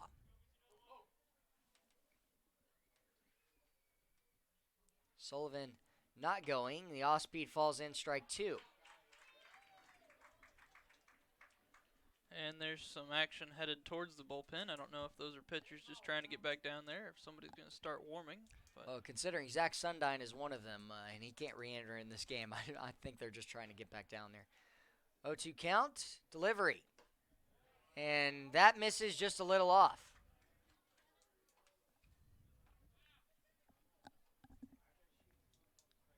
Chinooks needing one out here. Strand Sullivan, who brought in the 5th run. Brace the delivery. And that's going to be strike 3. Cole Tate goes down looking. Chinooks surrender the 5th run, and we'll look to get it back as we go to the bottom of the 5th inning. You're listening to Chinooks Baseball.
Bucs put up a run, tie it up. It's 5-5. It's going to be the Chinooks 5-6-7 of Ethan English, Trevor Cho, and Jack D'Amelio facing off here against Ian Mejia. First pitch is a curveball that breaks too wide, ball 1. A right-hander warming in the bullpen for the Bucs. The 1-0 delivery and poked foul.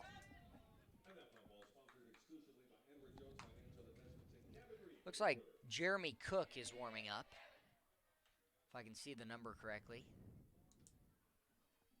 1-1 delivery here to English. Hit off the end of the bat, straight to Vanderbrake. He'll take the one-hopper, throw to first, and the out made. Here in the 5th. Brings up Trevor Cho, coming in for his first at-bat in relief of Brandon Cody.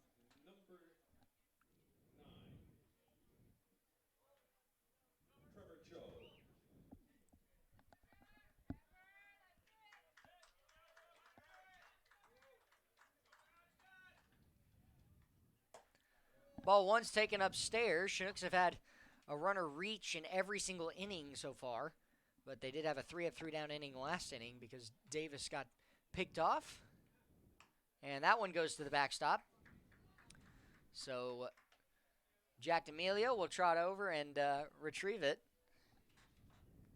2-0 count here to Trevor Cho.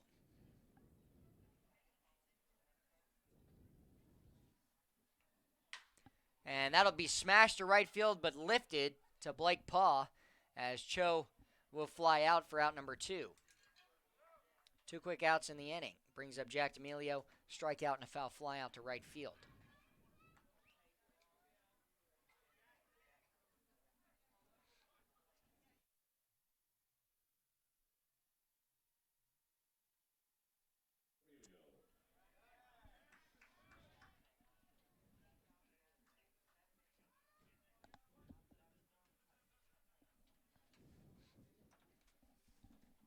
Two outs, and Jack D'Amelio will take strike 1 on the corner.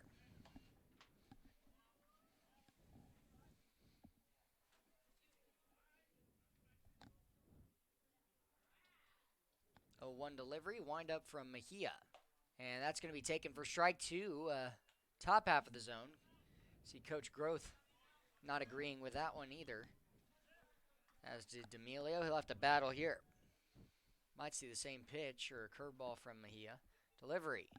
Big swing and a miss. Kind of got in a tough situation there with Stacy Dunbar. But we're going to the top of the 6th. 5-5 ball game. It's tied. 4 innings left. Sam Brace and the defense coming back out for the Chinooks.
Catcher for the Bucs leads us off for the top of the 6th. It's Caden Hobson. Hobson today, the RBI single in the 2nd, a strikeout swinging in the 4th, and he takes strike 1 here to open things up. Tie ball game, 5-5. The Bucs have scrapped a run across the last 2 innings, and Chinooks looking for a 3-up, 3-down inning here against the 7-8-9. That fastball is going to hit the outside corner, and a 0-2 count here for Hobson. Hasn't taken the bat off his shoulder just yet. Hobson, one of 3 catchers on the team, Victor Cherney and Shane Marshall. Cherney's one that we've seen the most. Hobson, the 2nd most University of Arizona hitter, and he's used to catching his University of Arizona right-handed starter of Ian Mejia. 1-2 count, no outs. Pitch from Brace, runs wide.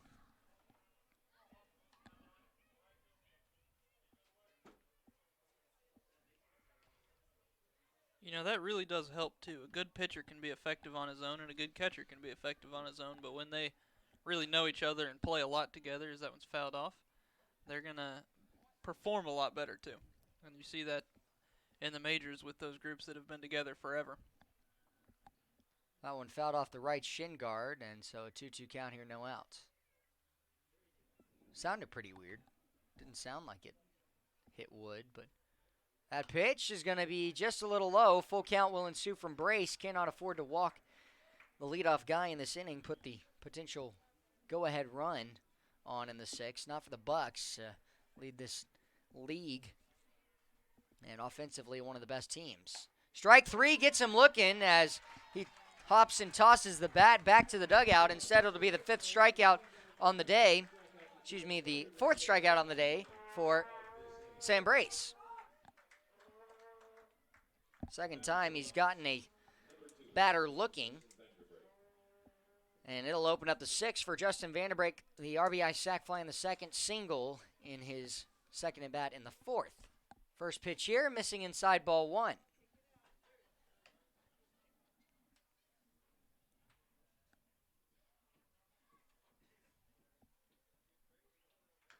And that one capped foul, 1-1 count.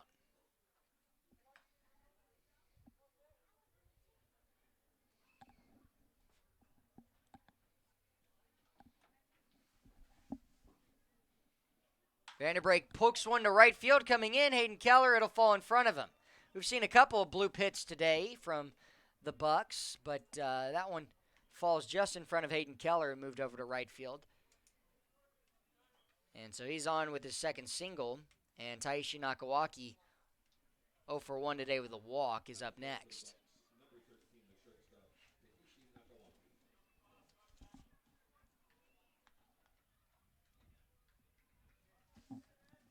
Brace coming set, and the delivery. First pitch is off the plate, ball one.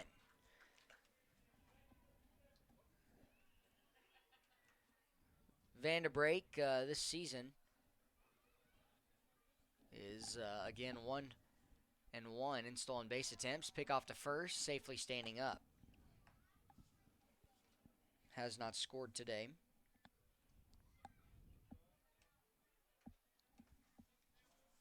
As Brace comes set, the 1-0 delivery.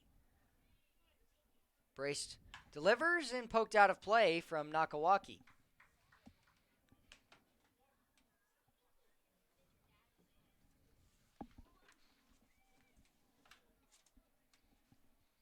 One's across the board, 5-5 ball game. 6 hits for the Bucs, 7 for the Chinooks, and they have not had a hit in 2 innings. Vanderbeek looks like he's ready to go. He does not. Next pitch, smoke to left field. Trevor Cho coming over, will slide and make the grab. That'll rob Taishi Nakawaki of a base hit and send Vanderbeek back to first. That's a big dive right there by Trevor Cho, who just came into the ballgame an inning ago. So Nakawaki robbed of a base hit. That gets by him for sure. Vanderbeek's going around to score. And the Bucs would have taken the lead, but it doesn't. And Trevor Cho making a great play on it for out number 2. Let's see if Vanderbeek tries to steal with Isaac Barrera at the plate. Pick off to first and safely in. And usually in a situation like that for an outfielder, it would be the safer play to try and cut the ball off and not try and make the diving catch, because then if it gets by, it's going to get all the way to the wall. But I don't know that he could have cut that off. Ground ball up the middle. Fielded by Corbett, flipped to second, Pate Fullerton, and the out made. Isaac Barrera, the ground out, just hit it off the end of the bat. And so the fielder's choice for a 4-batter inning. The Chinooks trying to retake the lead. It's 5-5. We go to the bottom of the 6th inning, and it'll be the 8-9-1 of Daniel Freeman, Pate Fullerton, and Mason Corbett up again.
We are back as Christian Story takes the mound for the Bucs.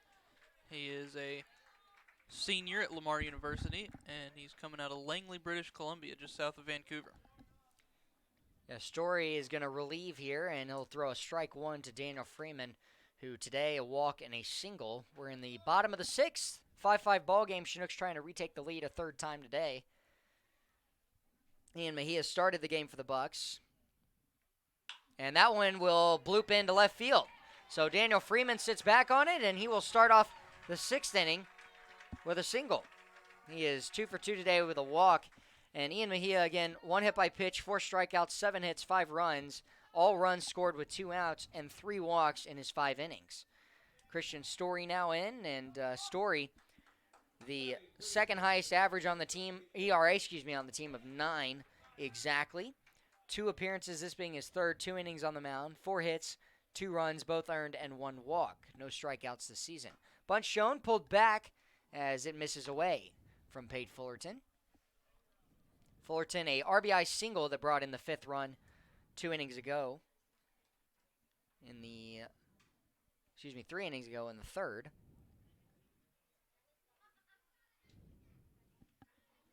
And that pitch even further out. A 2-0 count advantage for Pate Fullerton. Daniel Freeman, the leadoff single, 8th hit for the Chinooks. Oilers still beating the Pilots 3-1 in Anchorage. And the 2-0 pitch here. Inside, it's going to get away. Daniel Freeman is going to move up, and he can't find the ball. Daniel Freeman's going to head for third base, and he's going to take 2 bags. That's 2 stolen bases for Daniel Freeman.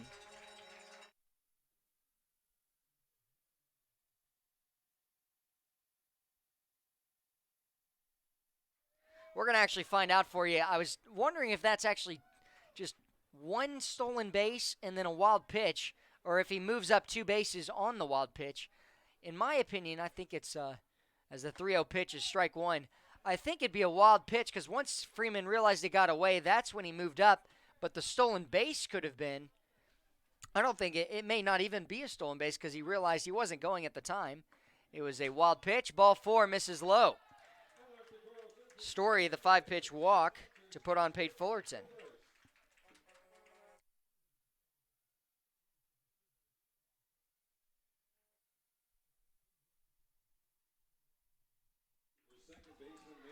So we have changed that. It is just a wild pitch that turns into 2 bases.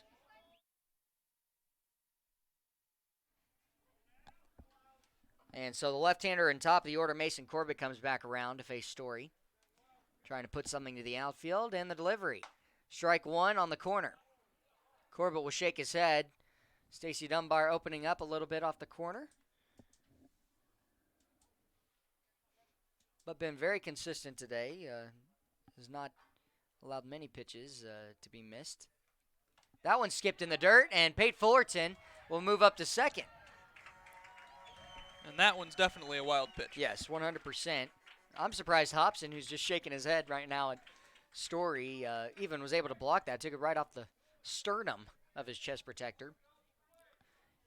Corner infield will come in of Cole Tate at third and Ryan Sullivan at first. And try and hit a ground ball up the middle. Smashes one to right field. Blake Paw coming in will make the grab. Daniel Freeman's going to head home, and it's the RBI sac fly by Mason Corbett. Daniel Freeman comes in for his third run of the day. Gotta love when that guy gets on base. And what a hit by Corbett. The line out to right field and just smashed it. Pate Fullerton unable to move up, stayed at second. Had to make sure that Freeman was going to actually go on it. Jess Davis reached base every time today. 2 runs scored, 2 stolen bases. A single, a RBI triple in the second, and a hit by pitch. Chinooks take the lead 6-5. First run scored with less than 2 outs. And the first pitch is going to miss upstairs inside. Curveball didn't break. A lot of pitchers standing up in the bullpen for the Bucs. No one warming up, though.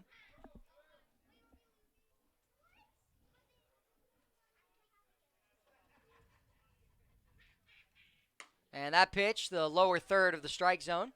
for a 1-1 count.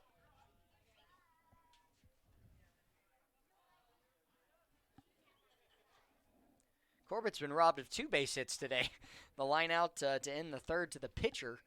Hard ball right up the middle, and that pitch missing low, a 2-1 count. And then the line out to right field, Blake Paw getting a good jump on it to come in and grab it. You hit that in the gap, and both runs are coming in, and you have a chance to get to third.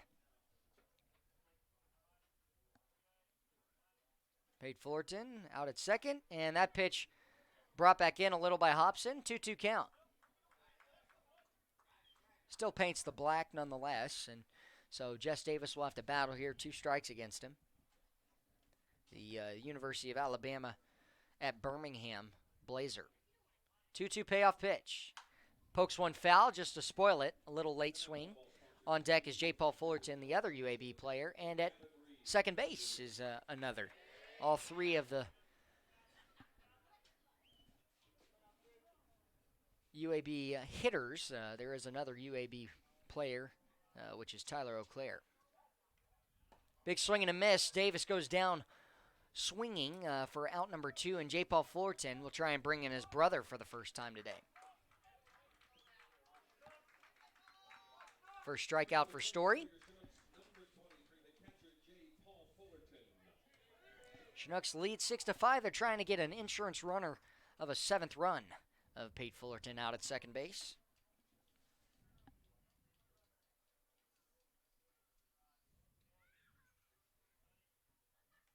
Delivery, big swing from J. Paul Fullerton. A very healthy hack. Just happened to swing underneath it. On deck is Hayden Keller.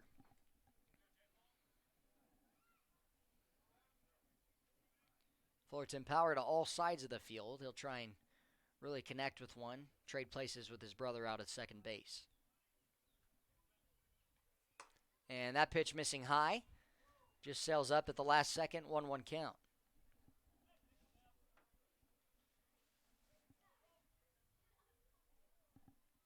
Fullerton, a .244 hitter.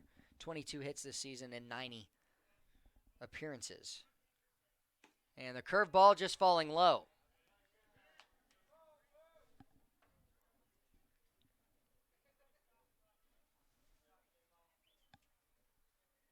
Two-one count, 2 outs. J. Paul Fullerton, his sweet spot's a pull one right between first and second. Can he do one here? It's fouled out. 2's across the board.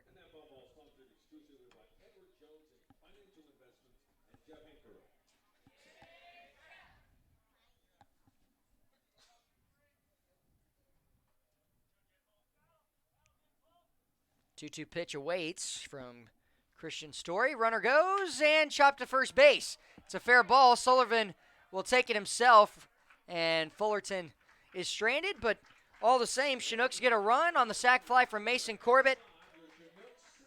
And so that brought in Daniel Freeman. 6-5. We're going to the final 3 innings. The top of the 7th we go. Sam Brace out with the defense.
This one will be chopped right into foul territory off the bat of Chad Castillo, the 2-hole.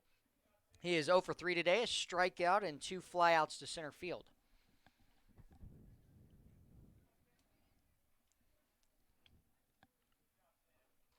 Struck out swinging in his last at bat. And he will poke one to left field, going over, and it's not going to be caught. It'll be barehanded by Trevor Cho, who gets it in quickly. And that is the 7th hit for the Bucs. Chinooks took the lead 6-5 on a run in the bottom of the 6th, and they need 3 outs to keep Castillo from scoring. It's Blake Paw up next. Castillo has hit the ball hard three times today, and that one finds a hole between Trevor Cho and the center fielder, Jess Davis. First pitch is going to be fouled back from Blake Paw. Paw, a dead pull hitter. Hit by pitch in the 5th. Flew out to left field in the 3rd. Has scored a run today on that hit by pitch. And grounded out to third base.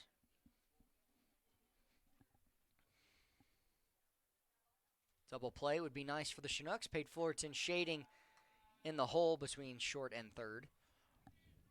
And Daniel Freeman catching the pickoff attempt. No tag applied. On deck, Cheney Rogers. He's reached every time. 2 singles and a walk.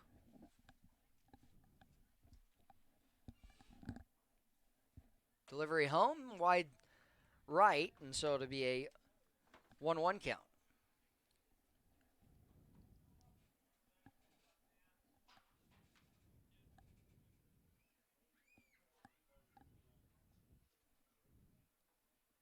Pokes one up and out of play, a 1-2 count advantage for Brace. Looking for a big strikeout against the team leader for the Bucs in strikeouts with 29. 2 behind him is Sullivan with 27. Big swing and a miss, strike 3. Blake Paw will pick up his 30th strikeout of the season. The day before the showcase games. Big strikeout for Sam Brace. It's his 5th today.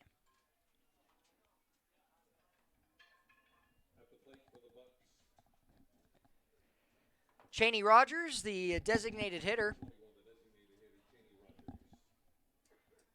A walk in the 2nd, single in the 3rd, bloop single in the 5th. Pick off the 1st, safely in is Castillo. Chinooks looking for a ground ball double play to end this inning. Thought they had one to end the 5th, but instead, it was not the case. Sullivan able to beat it out. He's on deck. Delivery home, and the pitch missing just a little high. Ball 1.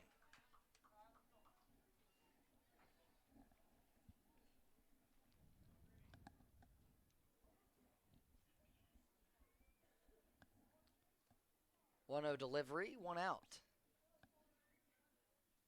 And that pitch missing low. 2-0 count. Rogers not one you want to fall behind to. Sullivan on deck with 3 ground outs today. A fielder's choice ground out in the last at bat.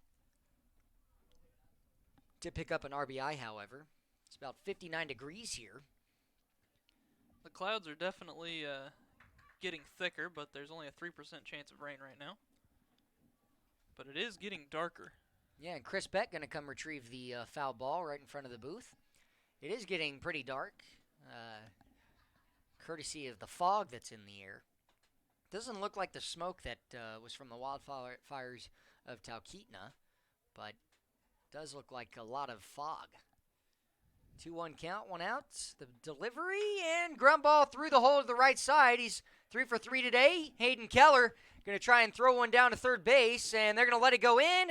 And the Sam Brace covering, and that was a good job by Chad Castillo moving up to third. Now the tying run is at third base in Castillo on the single from Cheney Rogers. He is 3 for 3 today with a walk. And so now Sullivan another chance to ground into a double play. Almost did it in the last at bat. Can the Chinooks get one here? Pate Fullerton going to shade towards the third base side. And Brace is already on the mound ready to go.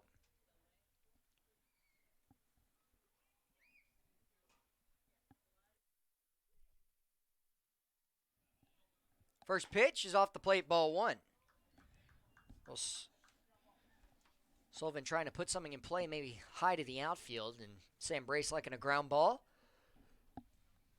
Or if he can, get a strikeout. 1-0 delivery, and it misses low, 2-0 count.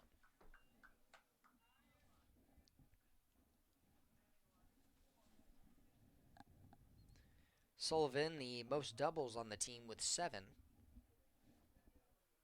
of his 28 hits, Third most hits on the team. He'll swing through the fastball. 2-1 count, 1 out.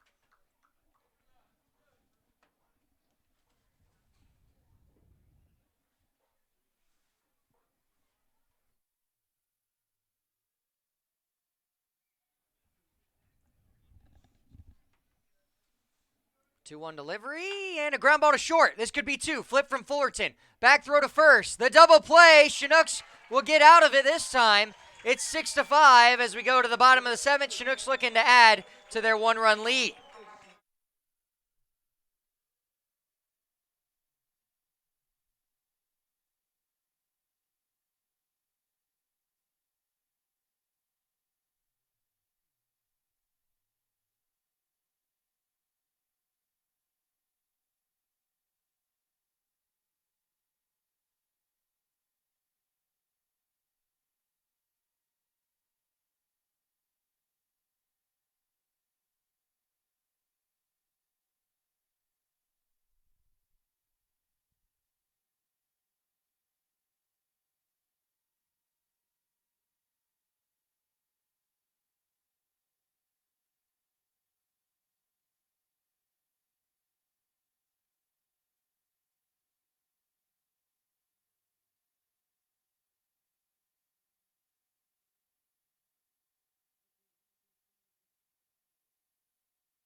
First pitch misses high to Hayden Keller to lead us off.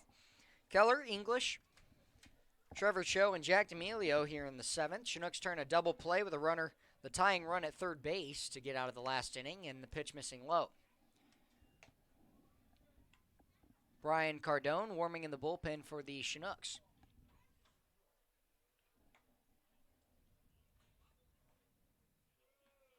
That pitch misses high. 3-0 count here from Christian Story. Robert Hamby, the Winthrop University reliever, is warming in the bullpen for the Bucs. 3-0 pitch. Strike 1 right down the middle. Bucs still trailing by a run. It's 6-5. Chinooks trying to add. Both teams have 8 hits. And the delivery here, taken for strike 2 from Keller. Keller will have to battle here. An RBI single in the 2nd, strikeout looking in the 4th, and a fly out to the shortstop in the 1st inning. Story will try to repeat it, and poked out of play. Good swing by Keller. Keller, the Mendocino College outfielder and junior from Minden, Nevada. Or Nevada, if you're from there. Pokes one down the left field line, out of play. It's tough for me being from Texas to say Nevada instead of Nevada. But most people would assume with a Texas accent that you would say Nevada. Like, hey, y'all. But I don't have that one. That pitch will be ball 4, and so a good at bat by Hayden Keller will reach him to lead off this 7th inning. English a walk today, a strikeout, and a ground out.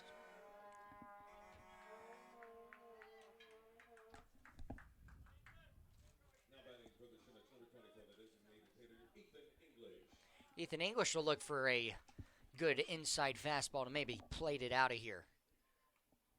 And that was it, but he'll just let it go by. It'll be strike one. I believe his parents did leave earlier. I haven't seen them in the stands. Might be on their way back. Keller, the leadoff walk, and that one capped foul to Trevor Cho. So Trevor Cho will be up next. He's on deck in an 0-2 count, no outs here to Ethan English, trying to move up Hayden Keller, who led off with the walk, move him around to position. Curveball, had to take it, strike three, and sliding in safely is Hayden Keller. Tough break for Ethan English. Took a curveball off the plate for strike three, and Christian Story picks up his second strikeout in 2 innings. Ethan English down, looking.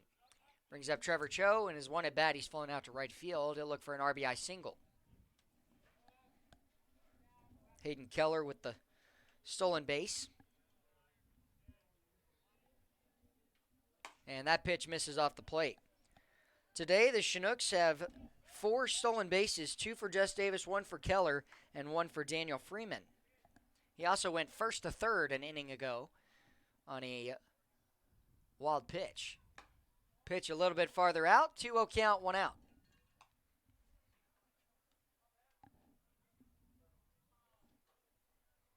That is Keller's 4th stolen base this season, and he's 4 for 4.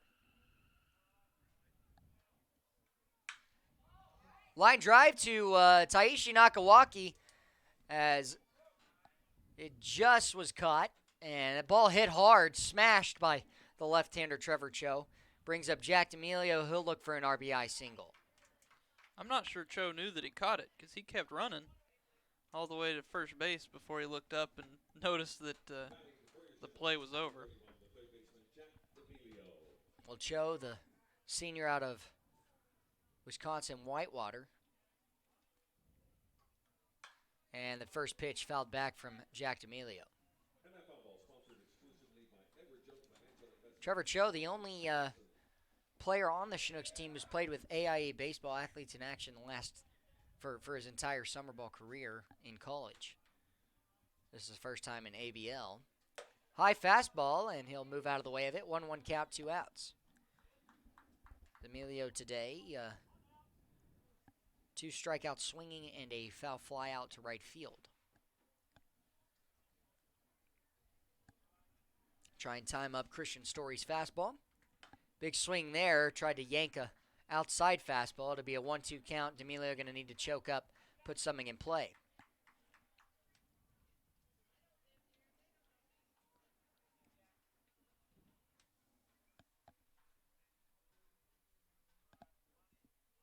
Delivery from Story. In the dirt, good take. Base hit likely brings in a 7th run for the Chinooks. Makes it a 2-run lead. It's 6-5 currently.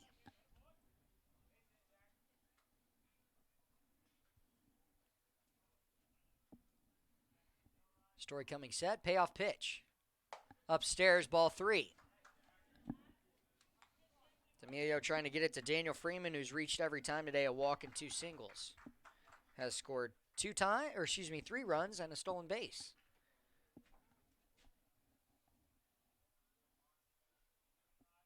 Three-two pitch, 2 outs. Payoff.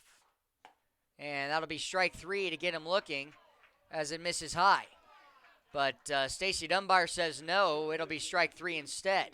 Jack D'Amelio left to go back to the dugout, and that's a tough break for him. He's been robbed of a few at-bats today because of it. So Dunbar, other than that, has been great today, but that pitch pretty high. It's 5-6. Chinooks lead by 1. We're going to the final 2 innings. Sam Brace coming back out for the top of the 8th inning.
Third baseman Cole Tate will lead things off here in the top of the 8th.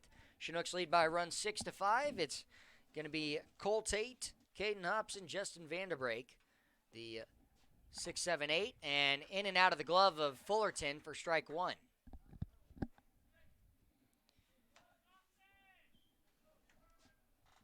We'll likely see not Christian Story in the bottom half of this 8th inning, but instead Robert Hamby. That pitch missing low, tried to get him to chase. He does not. Cole Tate today, a double walk and a strikeout looking. The looking strikeout ended the 5th inning. 1-1 pitch. Big swing and a miss as Tate chases. Will not connect. A 1-2 count advantage for Brace. Hannes Kindreich warming in the bullpen. Chopper to the left side. Out of reach. Fullerton throws across his body to first, and it's high for an infield base hit for Cole Tate. Good play by Pate, but couldn't get the out with the speed of Cole Tate. It's not a play many shortstops are going to make, but to make it that close was incredible. Off his back foot, jumping away from it, and still being only a step or two behind. It's a good play. Ninth hit for the Bucs, and we'll see if Caden Hobson tries to lay down and bunt here. With Justin Vanderbrake, who's got 2 singles today. Bunt not shown. Instead, it's ball 1 low. Cole Tate with great speed, but a great arm behind the plate as well. See if J. Paul Fullerton can throw him out. Tate with 5 stolen bases this season. He's been caught twice. Time granted to the left-handed hitting Hobson.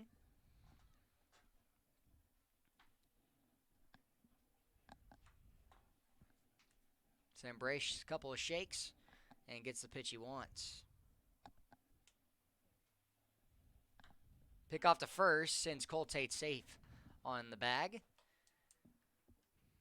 See if Hobson, if he's not bunting, if he grounds into a double play. We saw one last inning, in the inning, with the tying run at third. RBI single for Hobson today, 2 strikeouts. Tate not going, and a ground ball, line drive down the right field line, foul. It actually ricochets off of the fence and hits the bullpen catcher. I believe that's Victor Cherney down catching in the bullpen. 1-1 count. Tate, extra step at first base, and he'll be going back in standing up on the pickoff attempt.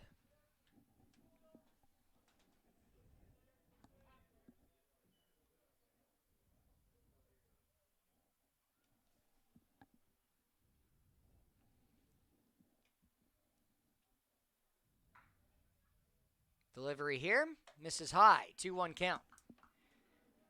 Brace is trying to get a ground ball, get an out here in the top of the 8th.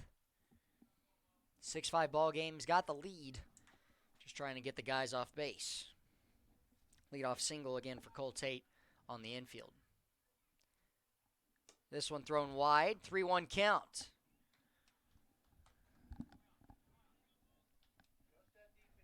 And Hobson's the guy you want at the plate to try and get here. Coming out of Redlands, California, and the University of Arizona catcher. Only catcher from California on this team. Pitch misses low, and a 5-pitch walk to put runners on first and second. So the tying run and go-ahead run are on base. And I think that's going to do it for Sam Brace. We'll pause here. Chris Beck out for a conversation with Brace.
Hannes Kindrei coming in to close the door with runners on first and second. The tying run at second, and bunt opportunity here for Justin Vanderbrake. Will he lay one down? He does not, and he takes ball one upstairs. Kindrei trying to come in and strand those two runners, get 3 outs against Justin Vanderbrake, Taishi Nakawaki, and hopefully one of them grounds into a double play. That'd be best case scenario.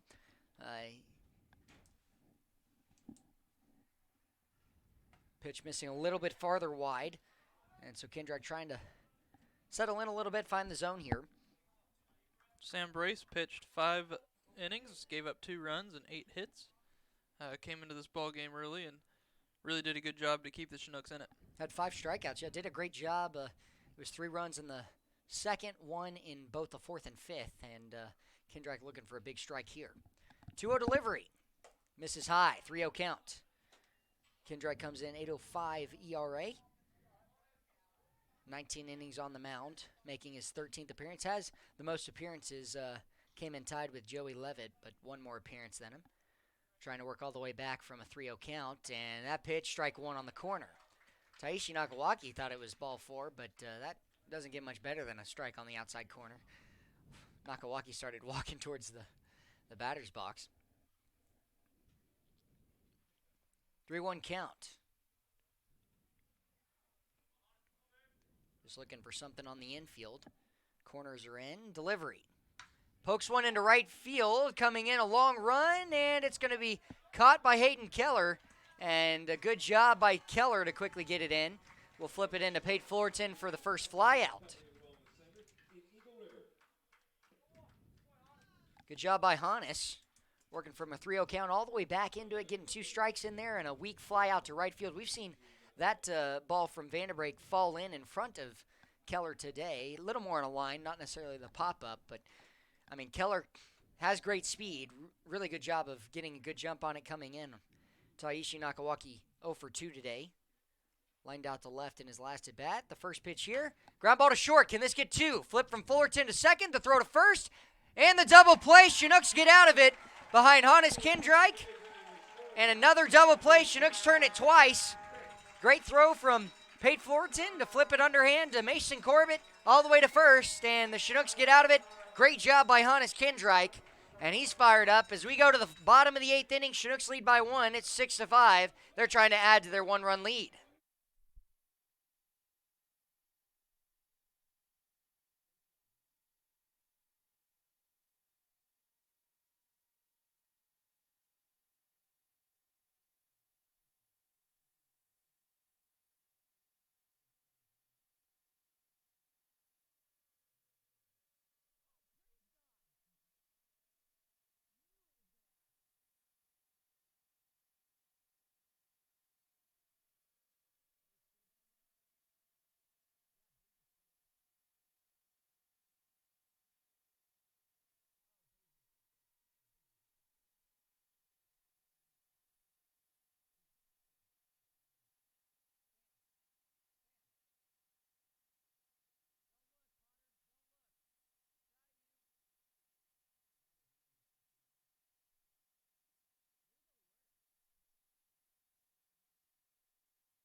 Robert Hamby will come in relief for Christian Story. He's facing the 8-9-1 of Daniel Freeman, Pate Fullerton, and Mason Corbett. Chinooks got a ground ball double play to end the last inning, and that was huge for the Chinooks. First pitch misses from the Winthrop University reliever.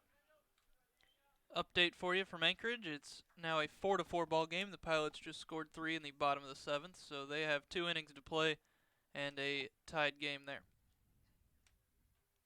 Big swing from Freeman, not connecting though. Hamby comes in, middle of the pack, 3.86 ERA. Most appearances as well, 14, 21 innings, 20 hits given up, and 9 of 10 runs have been earned. 4 walks to his 18 strikeouts. Curveball misses low.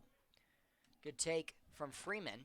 It's a pitch he typically has gotten more disciplined about not swinging at the last few games. Been a really tough pitch for him, but does a good job taking there. And even lower, 3-1. Can Freeman reach all 4 times today? He's got a walk, 2 hits, 2 runs, and a stolen base. And Hannes Kindra, I can't praise him enough how well he did last inning. And poking that one foul, full count. He came in with runners on first and second, the tying run at second, go-ahead run at first. Got a weak fly out from Vanderbeek to right field. Taishi Nakawaki up next as the 9-hole grounded into a double play.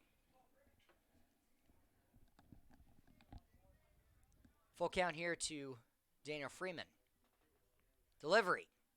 Big swing and a miss, and that was a good pitch by Robert Hamby. Gets him for the first time today. Here in the bottom of the 8th inning, Chinooks need 3 outs in the top of the 9th to win it 6-5. Pate Fullerton today, a ground out to second, RBI single in the 3rd, and then a walk back in the 6th.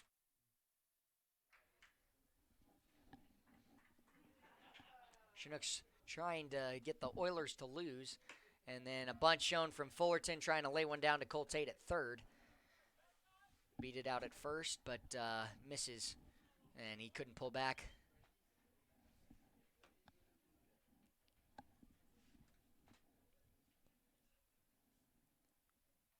Next pitch from Hamby, taken, ball 1.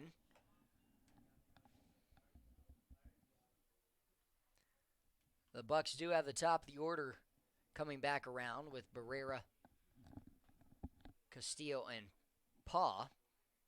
And that pitch missing low. Well, Robert Hamby coming out of Demorest, Georgia. Sophomore and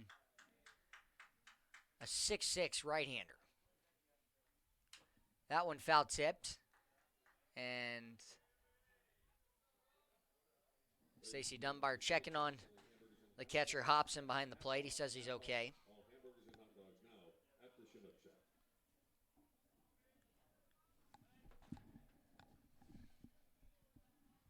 2-2 count here for Fullerton.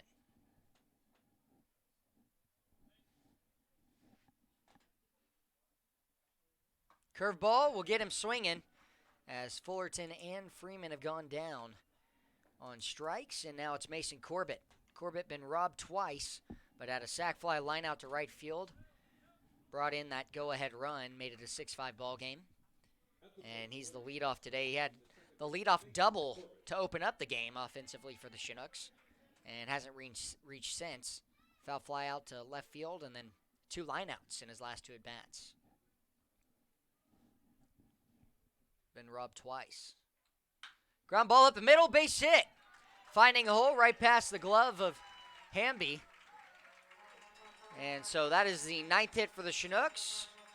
And they're trying to have some 2-out magic going with Jess Davis up next, who has scored twice today, 2 stolen bases, a single hit by pitch, RBI triple back in the 2nd, and struck out swinging in the 6th.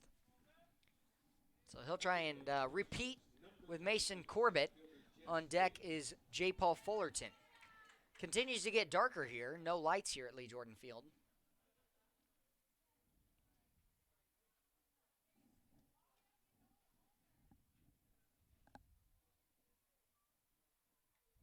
Ground ball hit hard to second. Vanderbeek fields, throw to first, and we'll get him by 2 steps.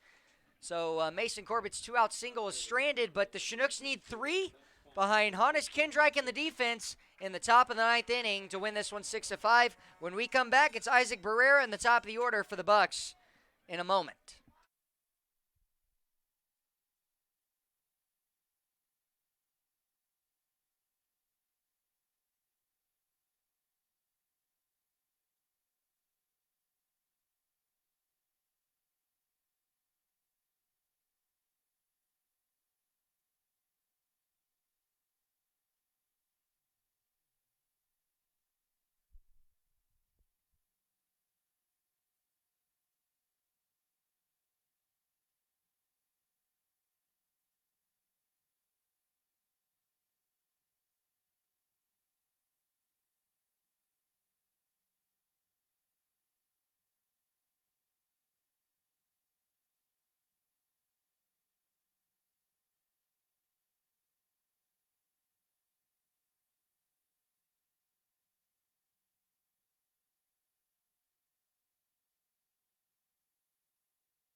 First pitch to Isaac Barrera, misses high from Hannes Kindreich. Came in, shut the door, really just slammed it in the Bucs.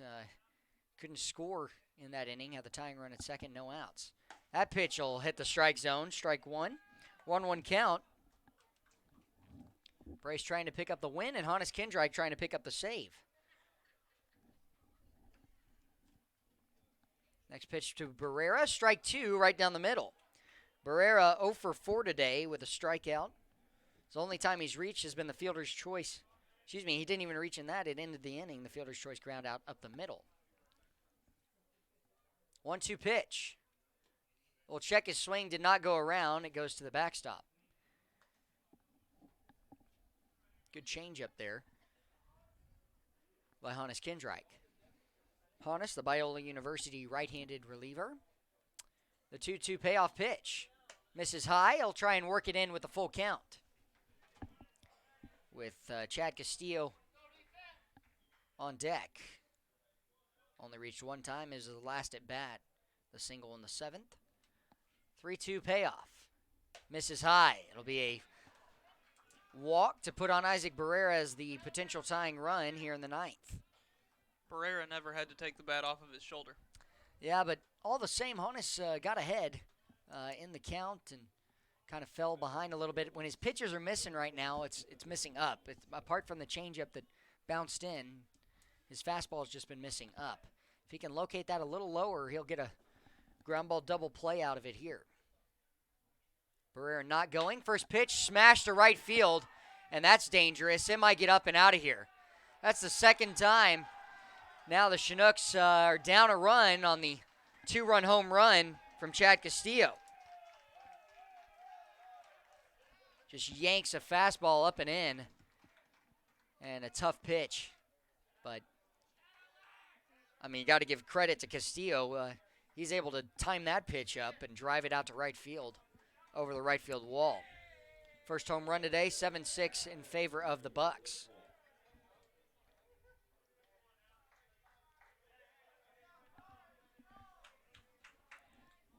But to time up a low 90s fastball up and in like that, that's a big swing. Blake Paul up next, curveball first pitch, strike 1.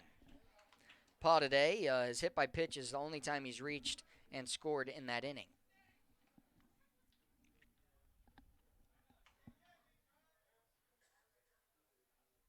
in the dirt. Good block, just ricochets off of the side of the chest protector of J. Paul Fullerton. Chinooks will need one at the least in the bottom of the ninth inning.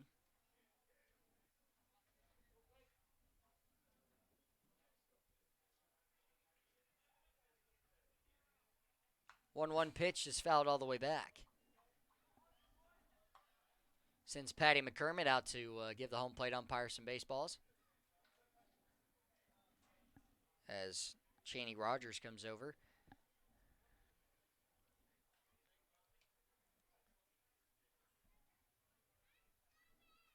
Curveball, strike 3, and Blake Paul knew it. He'll head back to the dugout, out number 1.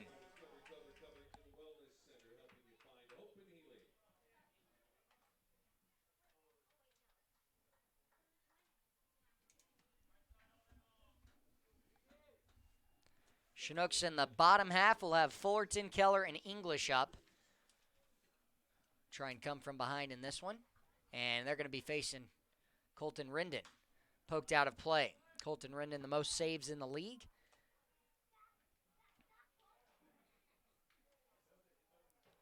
And the Chinooks looking for 2 more outs here in the top of the ninth. They've given up 2. It's a 2-run home run from Chad Castillo. And that'll paint the outside corner. Great pitch from Hannes Kindreich.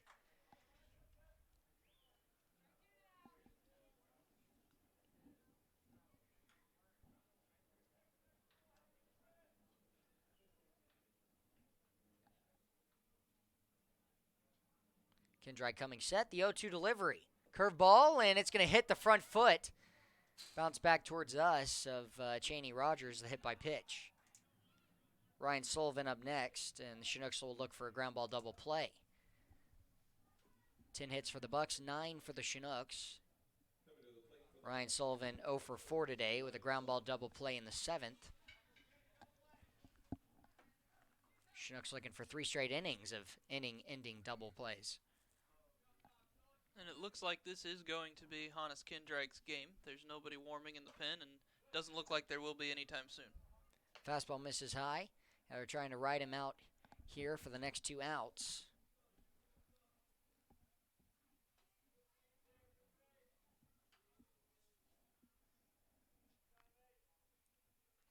Pick off to first and safely sliding in, Chaney Rogers. He'll try and swipe a bag if he can. Put himself in scoring position with 1 out in the top of the 9th inning.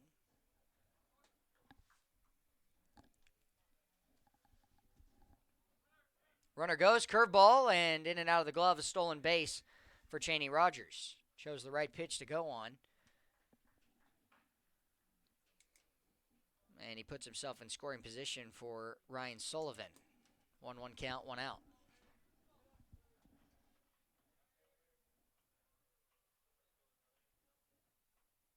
Kindreich, a double take of Rogers at second. The delivery, curveball, and swung on by Sullivan. Won't hit.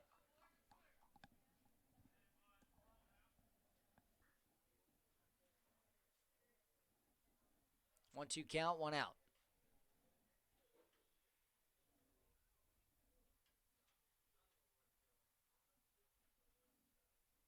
Curveball there is sliced away. Foul, a good defensive swing to spoil it for the right-handed first baseman.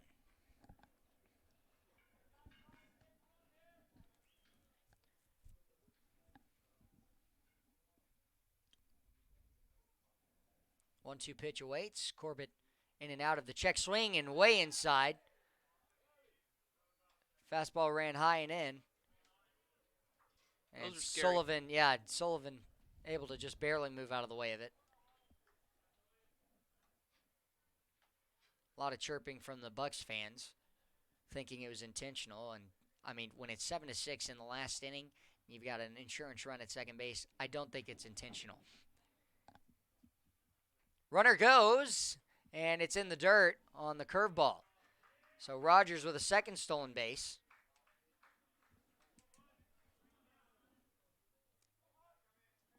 And he's 90 feet away at third for Ryan Sullivan. Infield going to have to come in here.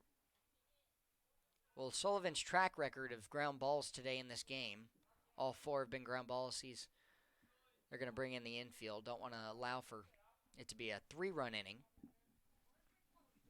As Kindrak tries to get a strikeout, it'll go curveball. It did go around. The tag applied. And so the out made. Good job by J. Paul Fullerton to block it up, and a big pitch for Hannes Kindrak, strike 3, his second strikeout in the inning. Brings up Cole Tate, third baseman. 2 runs scored, a stolen base today, and 2 hits, as well as a walk. Single to open up the 8th, single to open up the 4th, and a walk in the 2nd. Infield going to go back now, looking for one final out here against the Georgia Bulldog.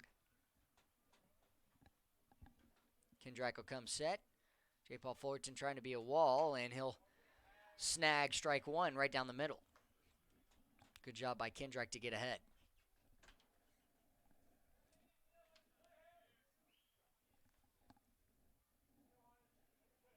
And the 0-1 pitch is going to be upstairs, ball 1.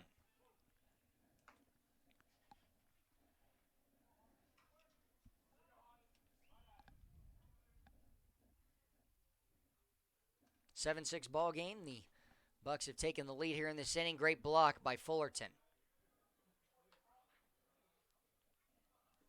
Starting the off speed a little bit late.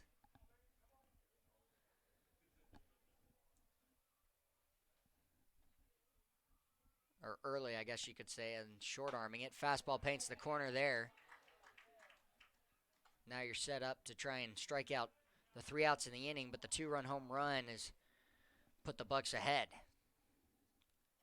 Trying to get one final out here. One final strike against Cole Tate. Delivery, and just misses. Mason Corbett, second baseman, already moving in towards, it looked to be the same spot as the last one. Full count pitch here to Cole Tate. Tough take. Hannes, the payoff pitch. Inside, strike 3. Cole Tate goes down looking. And so 2 runs in the inning have put the Bucs up. The 2-run home run from Chad Castillo brought in Isaac Barrera. And it is a 7-6 lead. Chinooks will send their offense up with 3-4-5. Try and get 2 runs or at least 1 to send it to extras against Colton Rendon, the most saves in the league.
Well, the Chinooks will try and win it in grand fashion, or at least tie things up. They're down a run 7-6.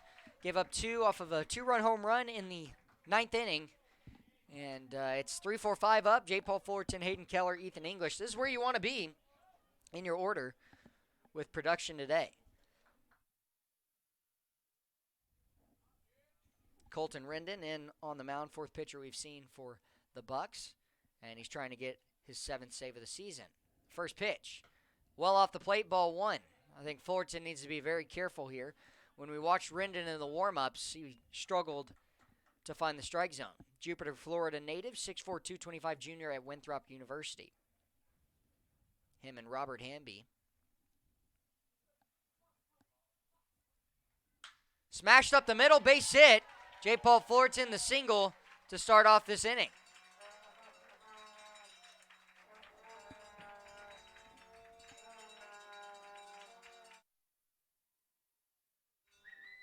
So that'll bring up Hayden Keller, Ethan English. They have the most home runs on the team for the Chinooks, 4 and 3 respectively.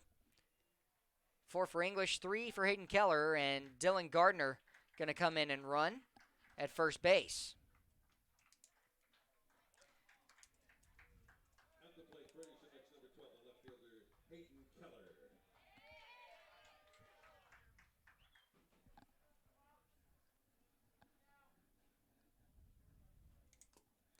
Hayden Keller, left fielder, up next. A walk in his last at-bat, RBI single in the 2nd. Got to time up the fastball. First pitch here, no outs, and the fastball sails wide. Well, Rendon definitely throwing heat today, probably mid-90s right now. So it feels like you blink, it's by you. That's not any different than a normal day with Colton Rendon, though. Yeah, that's true. Gardner thought about trying to take second. He'll hold up. Pitch misses wide. Well, you don't want to get caught stealing. I think you wait till he throws a strike here with Hayden Keller, but you want to try and stay out of a double play.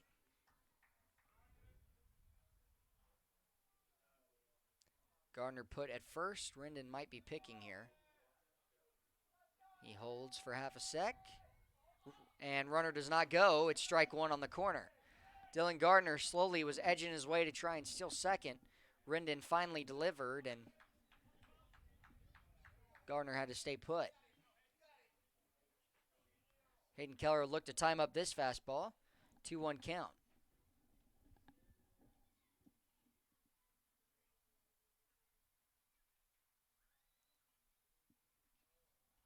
And he will, but it'll be fouled out. 2-2 count, no outs. And I think they may try and pick here. With Gardner extending consistently.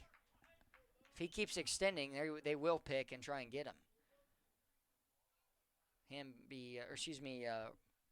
Rendon looked at him for half sec.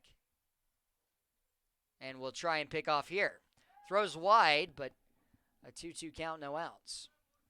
Rendon did not look comfortable with that pickoff move. Yeah, he does not. And let's see if the Chinooks pinch runner, Dylan Gardner, can either steal second or draw a wide pickoff throw.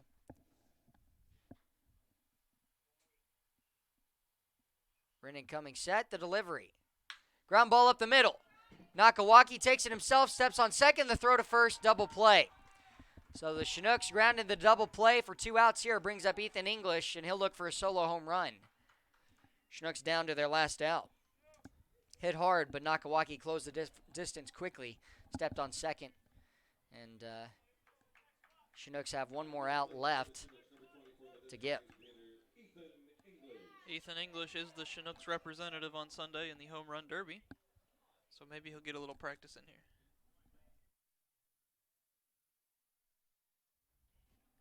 I believe we'll see Hayden Keller in that as well.